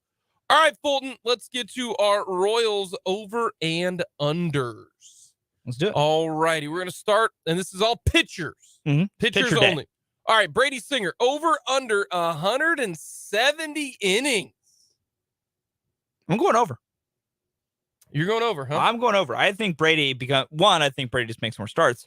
2, I think Brady becomes a little bit of an innings workhorse for the Royals this year. I really think he will.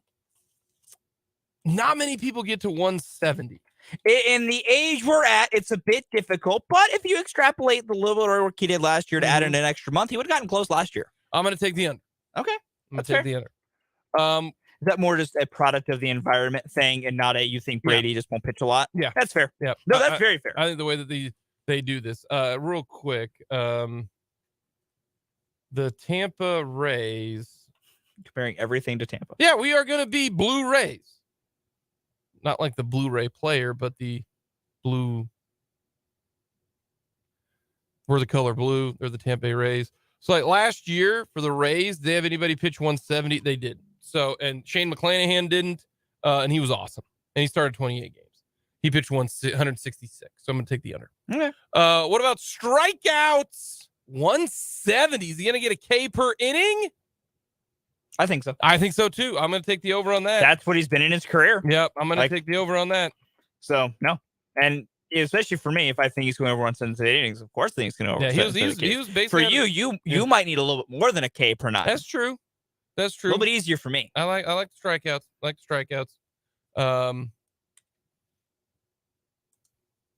Zach Greinke, his ERA 3.85. Hammer the over. There's no chance that's happening. Not back-to-back years for Zach. I love Zach Greinke. I think Zach Greinke's great.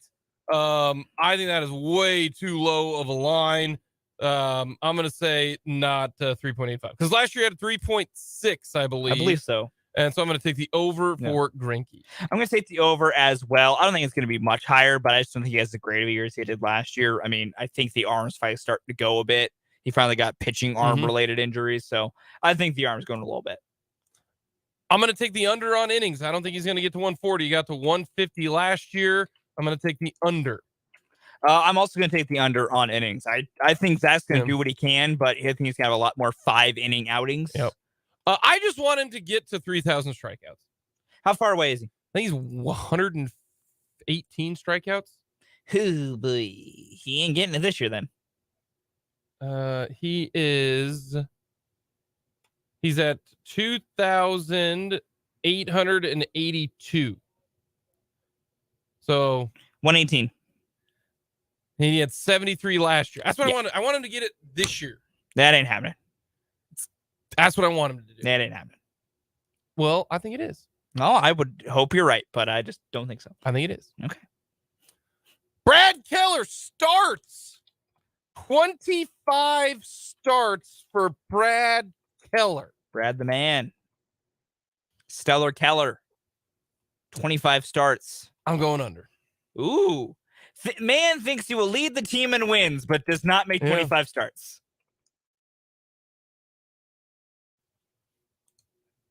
Okay. No, 25. 25 is a lot. I mean, you got to be healthy the entire year.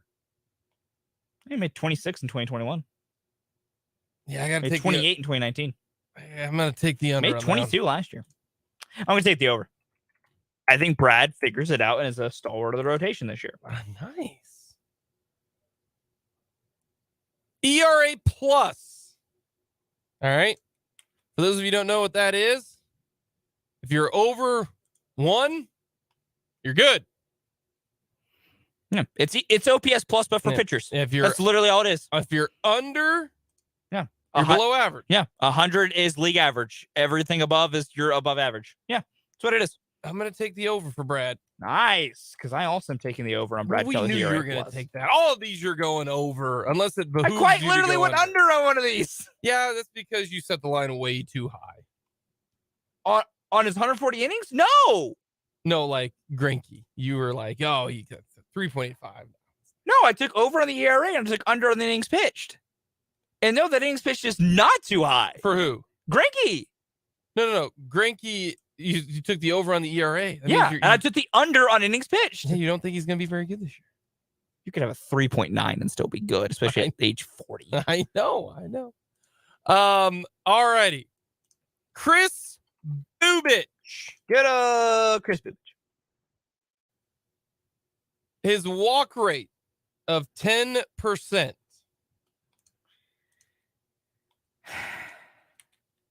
is all hope. Under. Please be under 10% walk rate, Chris. I believe in you, buddy. Come on. For those wondering, his walk rate the last 2 years have been 10.7 and 10.6. In 2020, it was 9.9. He's basically always been 10%. Which is not great. No, it's not. Not great. No, it's not.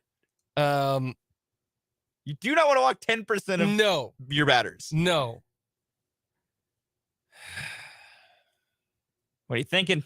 He had 4 walks per 9. We don't want to talk about that. God, that is so bad. Wasn't great. For those of you wondering what is good for like walks per 9, like 2. Like your walk percentage at its highest should be like 7 or 8. Yeah. Zach Greinke has 1.8 last year. And his walk rate was like 3%. That's insane. For Brady Singer, who was excellent last year. His walk rate was like, what, 6? 2.1 walks per 9. Nice. Yeah. See, you're fine with that. You can live with that. Terrific. You can live with that. Terrific. All right. What do you think? Over. No, I got to see it to believe it. I think that's fair. That is fair. Stinks. Ain't good. All right, here's a fun one. Be positive. Come on. Here's a fun one. Yeah. Chris Bubich. Over or under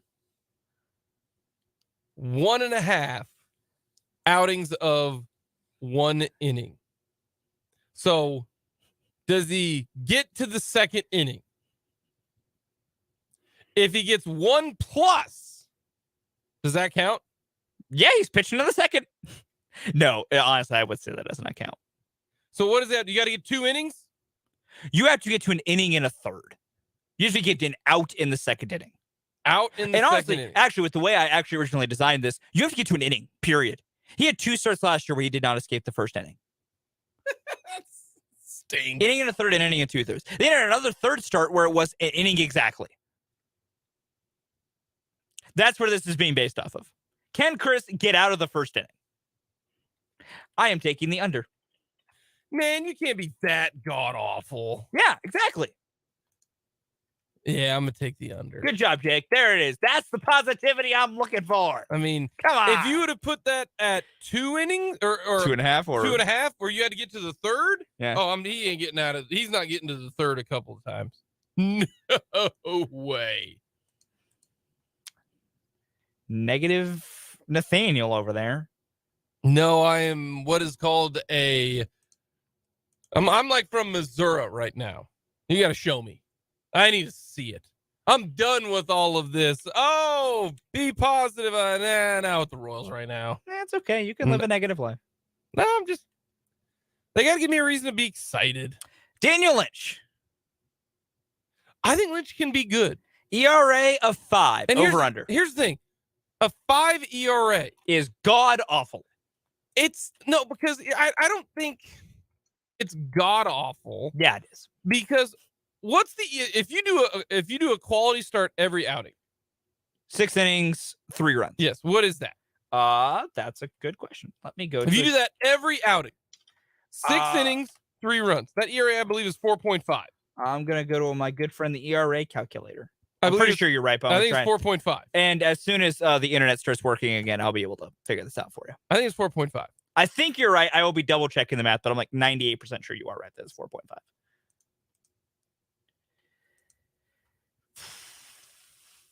There we go. Goodness gracious. All right, so we got 3 earned runs in 6 innings. 4.5. Yeah.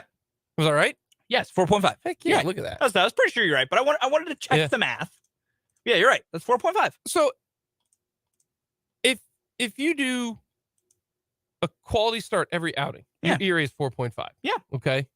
That's why 4.5 is a perfectly respectable ERA. And that's why, to me, 4.5 to 5 is. If your ERA starts with a 5, that is not good. But it's such a fine line because if you, let's say you have 20 starts on the year and you do a quality start every start but 3 and you get shelled in those 3, your ERA is going to be over 5. Yeah. And that's not good. But you did a quality start in 17 of your 20 starts. And you're going to say that's so do you think a quality start is you gave your team a chance to win? Is a quality start good enough? It's the bar. Okay, so it is then. Like, yeah. Yeah, okay. That's like, what I'm if a guy gives you a quality start, you can't be that upset. And that's why I think, like, to me, ERA at 5 is not atrocious. Okay. It's not good. Okay. But I wouldn't say it was, like terrible, no good. Then Daniel Lynch was not god awful last year because his ERA was only 5.13. Well, 5.1. So 5 is not a bridge too far. 5.1 is a bridge too far. But like anything in the 4s. Like if Daniel Lynch gives me anything in the 4s this year, you should be happy. Let me rephrase it. I'm going to go 4.8. Okay. 4.8 or lower. Okay. So are you taking an under on Daniel Lynch to circle back to the original question? Yeah, just because he does have great stuff. He's the best stuff of any of the young starters. Easily. Hands down. Yeah, I'll take the under. Fair enough. He'll be the one guy that will step up that's a youngster. Look at you. That's what I'm looking for. Yeah. That's the positive vibes I'm looking for. Thank you. And it's just more or less, Dude, don't ruin this, man. Don't ruin this, man. All unders. Don't ruin this, you gotta man. mix them up a little bit. Hits per 9 for Daniel Lynch. Got it sitting at 10. Yeah, I have no idea if that's good or bad. So you're giving up 10 hits you're giving up nearly 2 hits an inning. Not nearly, but his whip was 1.5 and 1.6. Like nearly 11 hits per 9. That's not good. God, it better not be that. That's not good. So I'll take the under just because that's terrible. Yeah. That bar's not high at all. Got to miss some bats. Listen, what have I always said? I get it that we're having to do some of these things where the bar is not high, but that's where we are. The bar is on the ground. Expectations are important. Managing them are important. You can't expect everyone to turn to all-stars overnight. So, we gotta take some baby steps. And I know people don't want the baby steps. I understand that. Scott Barlow, 74 innings. I don't know about this new pitching staff. Yeah. For what it's worth for posterity, Scott Barlow last year pitched 74 1/3, and the year before that he pitched 74 1/3. He's the Chris. What's his name? Chris Davis. Yeah, the Chris Davis who hit the same like 248 for 4 straight years. 4 straight. 7. Yeah. I'm going to take the under. Gonna take the under. Okay. I'm also going to take the under. I think Mike Contreras is going to go with a real flexible bullpen. I think I think we're going to get a bunch variances this year. I think he might get hurt this year. Oh, that's fair. Here's the reason why. They've used him too damn much, and eventually bullpen guys wear down. Like I said, he's pitched 74 innings the past 2 years. And so that's what I'm going to say. He's probably not going to get to there. That's fair. He should. That's fair. Saves. Are you ready for this? Mm-hmm. Please don't get upset. Okay. I don't care. I mean, neither do I. Okay, Saves. then I we're also good. didn't care about your Brad Keller wins when you made the prediction. They're just as useless of a stat. But that was my bold prediction. I know, but I'm just saying. But you don't like the. I don't get saves, whatever. I want you to type in there. Doesn't matter. Okay. The reason why is because it doesn't matter. What would you like his second number to be? We can change the number. We're not tied to that. What would it have to be? Second number. What is his second over under? Everyone gets 2. Everyone gets 2. Why does everyone get 2? Because that's how we've done this game the past 2 days. No, we had a couple 3 yesterday. Okay, everyone gets at least 2. Not everybody. We only did 1 for Franmil Reyes.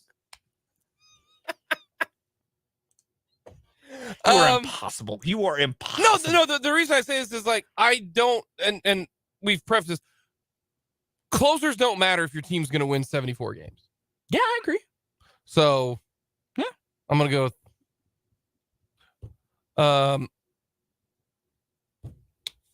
it was heads. So, over. I'm leaving it as doesn't matter, just to prove the point that you did not want to participate in the structure of the bid. What are you going with? Honestly, I'm going to go under because I think the Royals are going to use such a flexible bullpen that a lot of guys are going to get a lot of saves. And also, I mean, they're probably going to start running Chapman out there more than I want them to because they want him to. Starting Jordan Chapman or what? Or Aroldis Chapman. You said Aroldis. They're going to start running Chapman out there a lot more because the more fancy numbers you can get him, the more trade bait he becomes. Okay. All right. So that's the only reason I say the under. Lyles, under 180 innings. He ain't getting 180. You don't think he's eating innings? Wow. No, because nobody of the Rays ever did, so I'm not going to go with that one. Jake's still going with his Rays, man. Yeah, the Blue Rays. I'm going over because unlike Jake, I'm not thinking this team is just going to be a carbon copy of the Rays. Also, he's here to eat innings, so darn it, eat innings. That's your job. What if he stinks? He was good though last year. Yeah, by the metric you used, his ERA was 4.42 last year. 4.42 is good. That's better than a quality start. Also, for what's worth, also numbers here, he threw 179 innings last year, 180 the year before. Need due for a regression. We're going under. That's fine. I'm going over. We need to look at okay, hold on a second here. Fulton going over on Lyles innings pitch. That's a positive. Yeah. Under on Barlow and under on saves. That's probably a positive, actually. It's a wash. Okay. It's because I think they're going to change their bullpen usage. Lynch under on hits and under on ERA. So of course, the positive. Yeah. All positives there. Yep. Bubich under on walk percentage. Yeah. Under on bad starts. Yeah. Horrid starts. That's better. Keller over on ERA plus, over on starts. Greinke, that your only negative is Greinke. Poor Zach. Listen, I love Zach Greinke. He's probably one of my top 5 favorite Royals of all time. He's breaking down.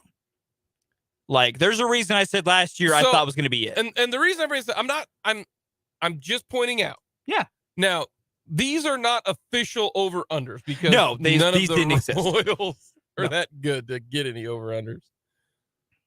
The only thing I say here is that on all of these, and I agree, a lot of these are right on line. Yeah. Singer 170, all of them are very, very, Then I will also add, none of these I'm asking for someone to shoot the moon. I'm really not. I think Who are you asking me to shoot the moon on? Who are you asking me to shoot the moon on? There's just so much unknown. Like Lynch, yes. You're expecting, and this is where you and I differ. Is you are basically saying every one of the Royals pitchers is going to have a career year this year. I think they're all going to take baby steps forward at the minimum. But the point stands though. If you look at every one of their seasons, every one of them is going to have their best year in their baseball careers.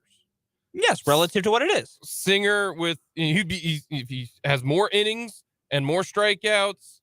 We didn't do ERA with Singer. I think his ERA is going to be about average what he's usually been. I don't think that's going to get any better. But I think he just pitches more. And to me, in order to, and I'm not going to, I understand your logic. Your logic is twofold. One, the new pitching staff is going to make such a big difference. Yes, they're no longer being instructed by a moron. Big difference. Like, yes. Huge difference. Yes. And two, they were so crappy that you can't help but go up. Yes, the bar is in the core of the earth. Correct. They can clear it.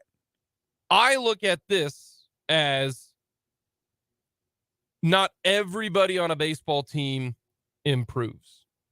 Yeah. And if all of this comes to fruition, if you got positives for Bubic, positives for Keller, positives for Singer, positives for Barlow and Lyles and all of that, all of these are positive, right? If Lyles goes over 180, that means he's pitching well. That means he's eating innings. It does not mean he's pitching well. But that means that's a good thing. That means your bullpen's not taxed. So that's like I said, it's a positive. Yeah. You know, Bubic's walk rate and ERA plus and all that. Then I expect your win total with Melendez doing what he like. I expect your win total to be like almost 80. That's an asinine statement to make. Like if they're all like so much better. I am going to make this once more about as clear as I can. One, bold predictions are just we're doing things for fun. Like that. That is top end things. But here's my thing. No, hold on, real quick, because you said that. Don't get mad. Why are you mad? Because you're once again twisting what I'm trying to say. You've done this every time we bring up the Royals. It comes this way. I'm just trying to understand. Like, you've got overs on all of the hitters, overs and all. I think everyone gets better. Yes. I think their wins will have to go up if everybody they will. improves. The wins are going to go up from what they were last year. Everything is relative to itself. Like, just because all of a sudden I say everyone's taking a step forward, I think they are. Now, those step forwards can be drastic. Like, I think Daniel Lynch takes a big jump this year. Okay. That's legitimate. But a Chris Bubic step forward could just be he walks, only 9% of guys to 10. Is that so drastic that's going to give them 3 more wins? Hell no.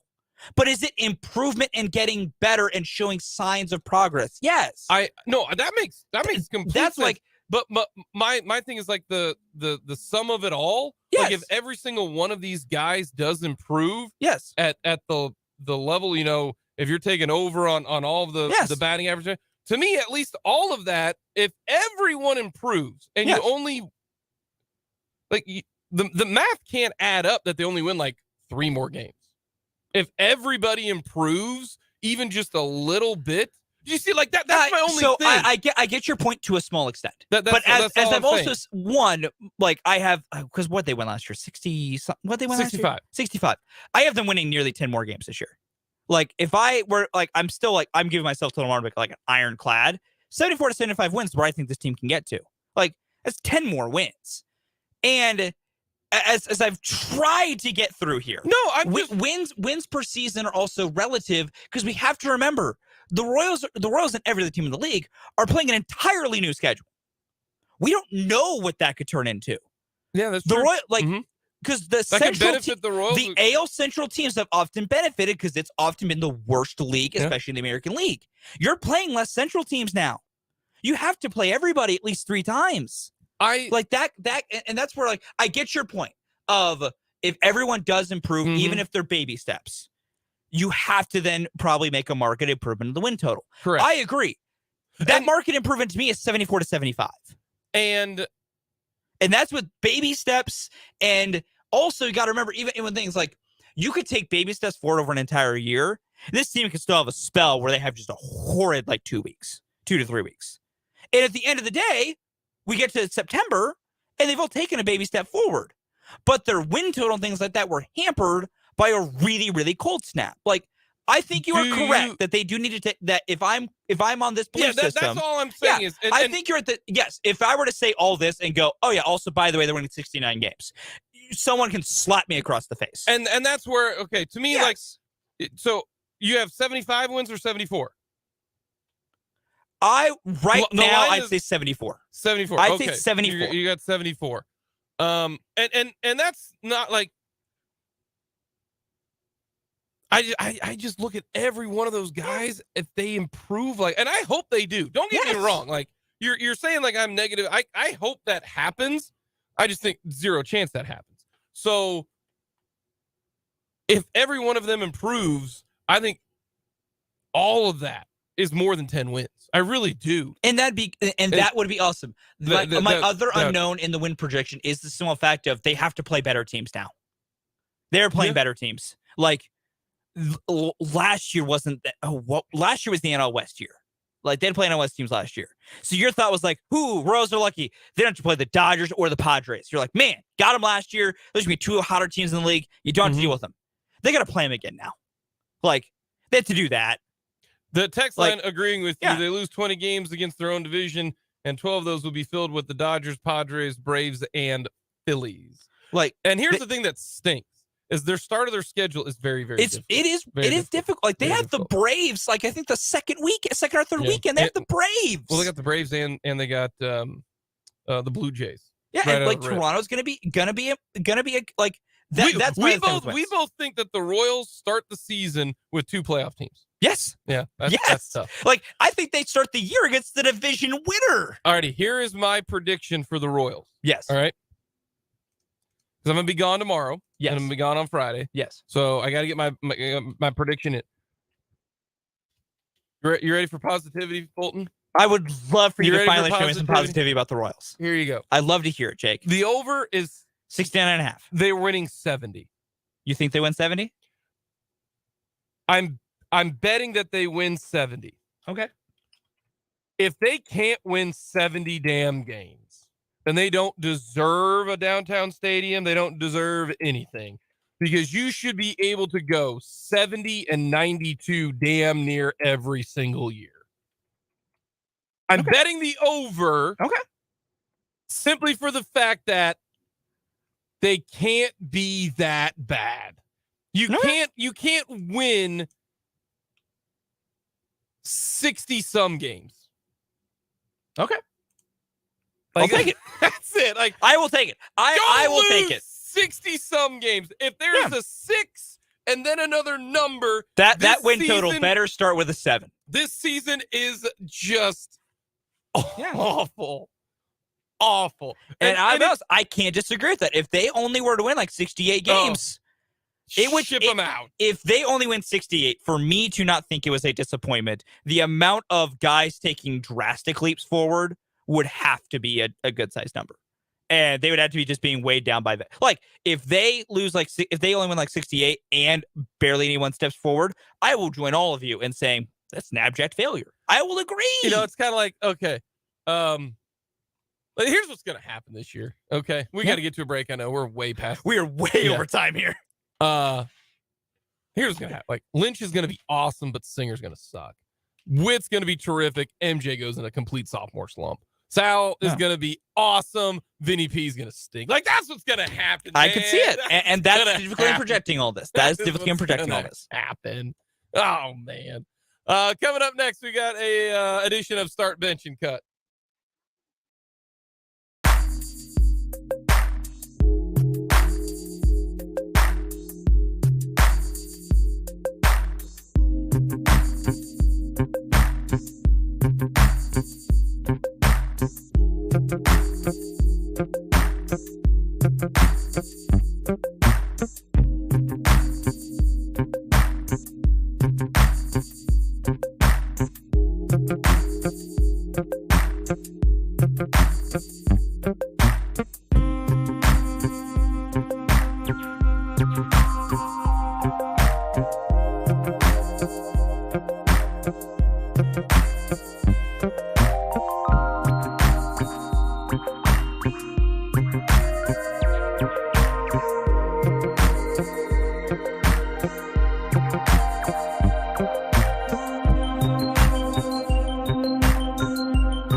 For a we'll start bench and cut. All right. All right. We're gonna go to the baseball edition. Okay. All right. So we're gonna have Brady Singer. Okay. Pablo Lopez. Okay. And Alex Manoah. Alec Manoah. Manoah. Oh, that's a good one. That's an intriguing one. I think I am. Oh, sorry to this to my guy. I am starting Manoah. I'm benching Brady. I'm cutting Pablo. Okay, I thought you were gonna cut Brady. I was close between Brady and Pablo. I think it's real close. I like Brady's stuff a little bit more, but I do really like Pablo. I do really like Pablo. I should have said somebody better than Lopez, but he's the opening day starter. Yeah, that's so you like the Royals matchup then tomorrow? I think they can win. I think they can beat Lopez. Okay. Nothing is overpowering, but he's pretty good. I think they can beat Lopez. My start bench cut for you, a little bit of Royals Young Position Players Edition. Michael Massey, Nate Eaton, Kyle Isbell. None of the stud youngsters, but the good ones still. Potentially good ones. Let me add. I was going to say, I'll say potentially. They're still all incomplete. Yes. Or like they don't even register yet. Yeah. I'm going to go start Massey. Okay. You and the Royals are in agreement on that.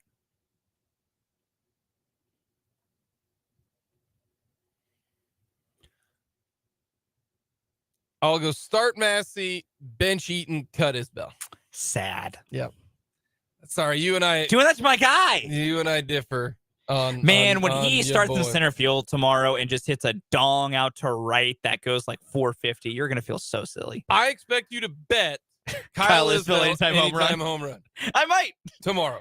It won't probably pay out, but hey, I expect that. Who knows? I expect that. That's fair. I did think the issue was going to probably be between Eaton and Isbell for you, probably though. I feel like I've beaten you down on Michael Massey. I feel like I finally got you. down. Like Michael Massey. What I think he can bring. Plus, I think he's going to play. A lot. He's going to be the starting second baseman. Yes, and he does have a. If you get just any type of production from Massey, that's better than Nicky Lopez. I mean, it really, really is. Yeah, that's true. So because the offense at second base has been a black hole with Nicky. No offense to Nicky, he can't hit. I mean, it is offense to him. Yeah, well, that's fair. It is offense. It's like Ricky Bobby when he says, if you say no offense, then it's kind of the get out. Yeah, I said no offense. If you say no offense, then you are clear from any other statements that you. I said no offense. It doesn't work that way. Yeah, it's not how that thing goes. No, that is definitely the case. Yeah, sorry, Nicky, but that 300 year was an absolute flukier than fluke. Yeah, and his OPS plus every year has been in the 50s. Yes, disgustingly bad. It's a lot like the Royals. I swear, are the only team. They got Hunter Dozier. Yeah, one fluky year. Yep. Nicky Lopez, one fluky year. Yeah. Please don't let this be one fluky year, Brady Singer. Please don't. I'm with you.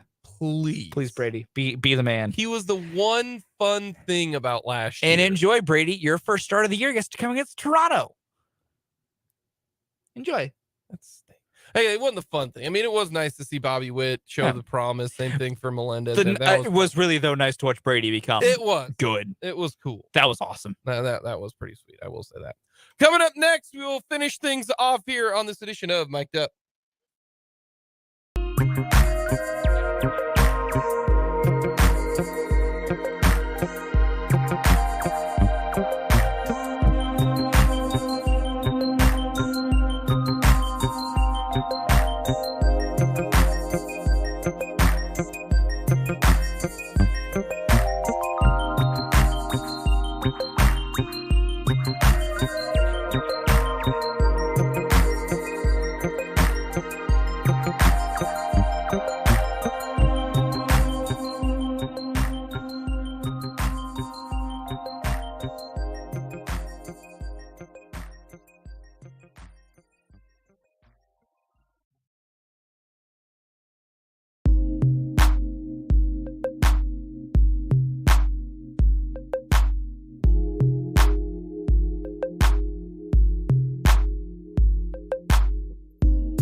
Tomorrow,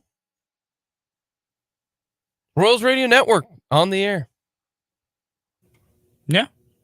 That's exciting. It is. It is exciting. It's delightful. And then hopefully on May 1st, they're not 6 games under.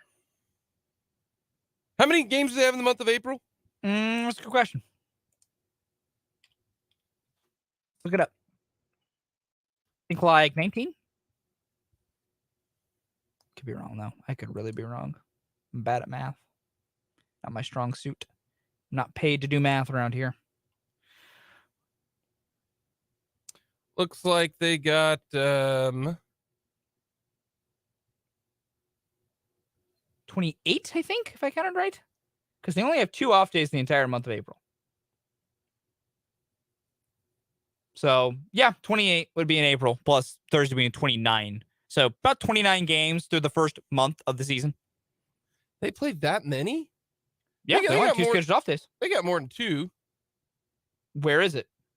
They're off on the 13th and the 20th.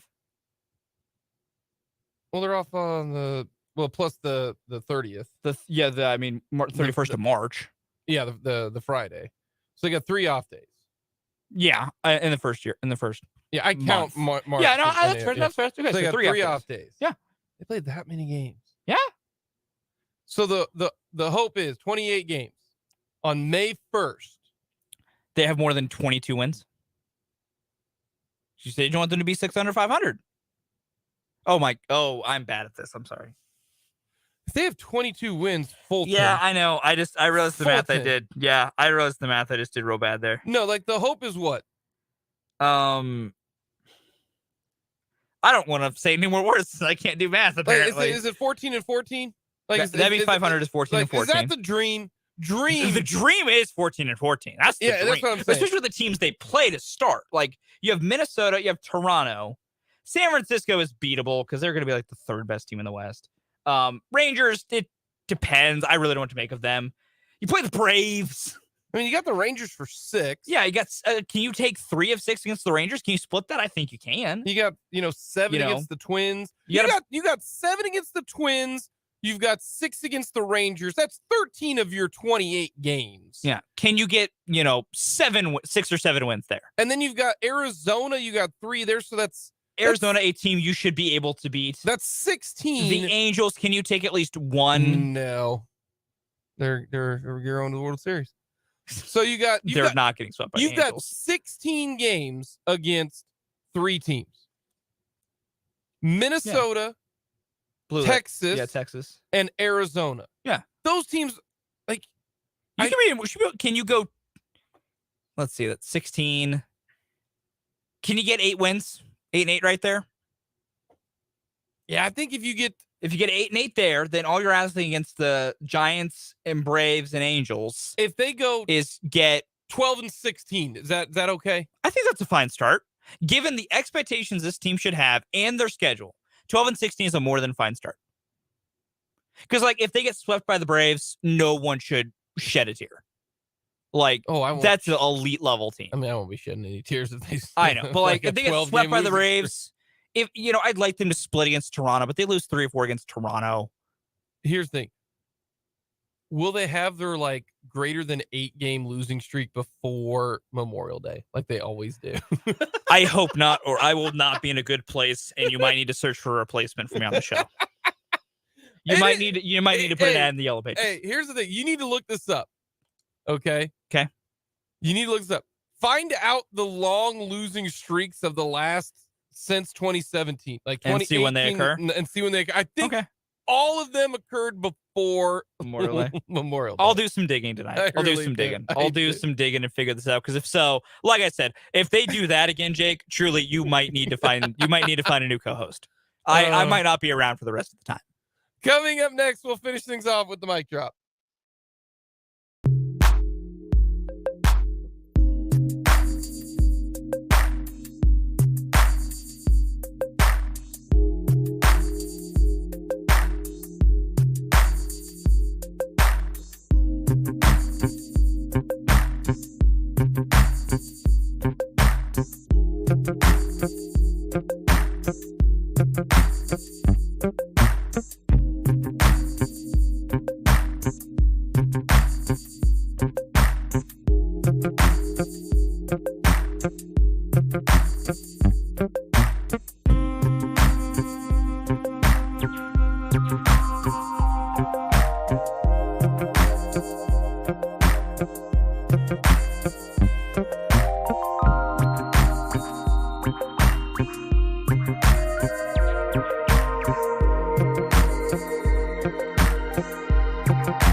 Very simple. Royals, can we please not be bad? Like I know I've been the I know I've been the fountain of positivity, and I will continue being so. I truly will. But if we may break it down for a second, as the kids say, just don't be horrendous. Don't suck. Like, you can fail to meet my expectations and not be horrendous, and I will not be brutally hurt. But for everything that exists in the world, can you just not be garbage? Can the dumpster not be on fire? It can still be a dumpster. I don't want it to be, but it can still be a dumpster. But can the dumpster not be on fire? Can we get that far? Can we do that in year one under Matt Quatraro? If we can, then maybe we can move out of the dumpster finally. But I just want the dumpster to not be on fire. I've got the Royals winning 70-some games. Now 70 is the number you gave. That's what we're down. We're not 70-some, 70. 70. All I care about is if you don't lose 60, you can't win just 60-some games. Yeah, there needs to be a 7 in front of that win total. You want to get a new ballpark. You want the fans to pay for it. Man, show some improvement on the field. That's what I want to see. But opening day is great. I hope the Royals are awesome. And I hope that I have to eat a ton of crow. Oh, I will let you eat it. I hope so. I'm picking the Royals to win 70-some games. There you go. If once they get over that number, those like next few wins after 70, awesome. I'm going to just be it's going to be just awesome. Giving it. It's going to be awesome. I am gone tomorrow. I'll be back on Monday. Fulton's got you tomorrow and Friday. Have yourself a great weekend.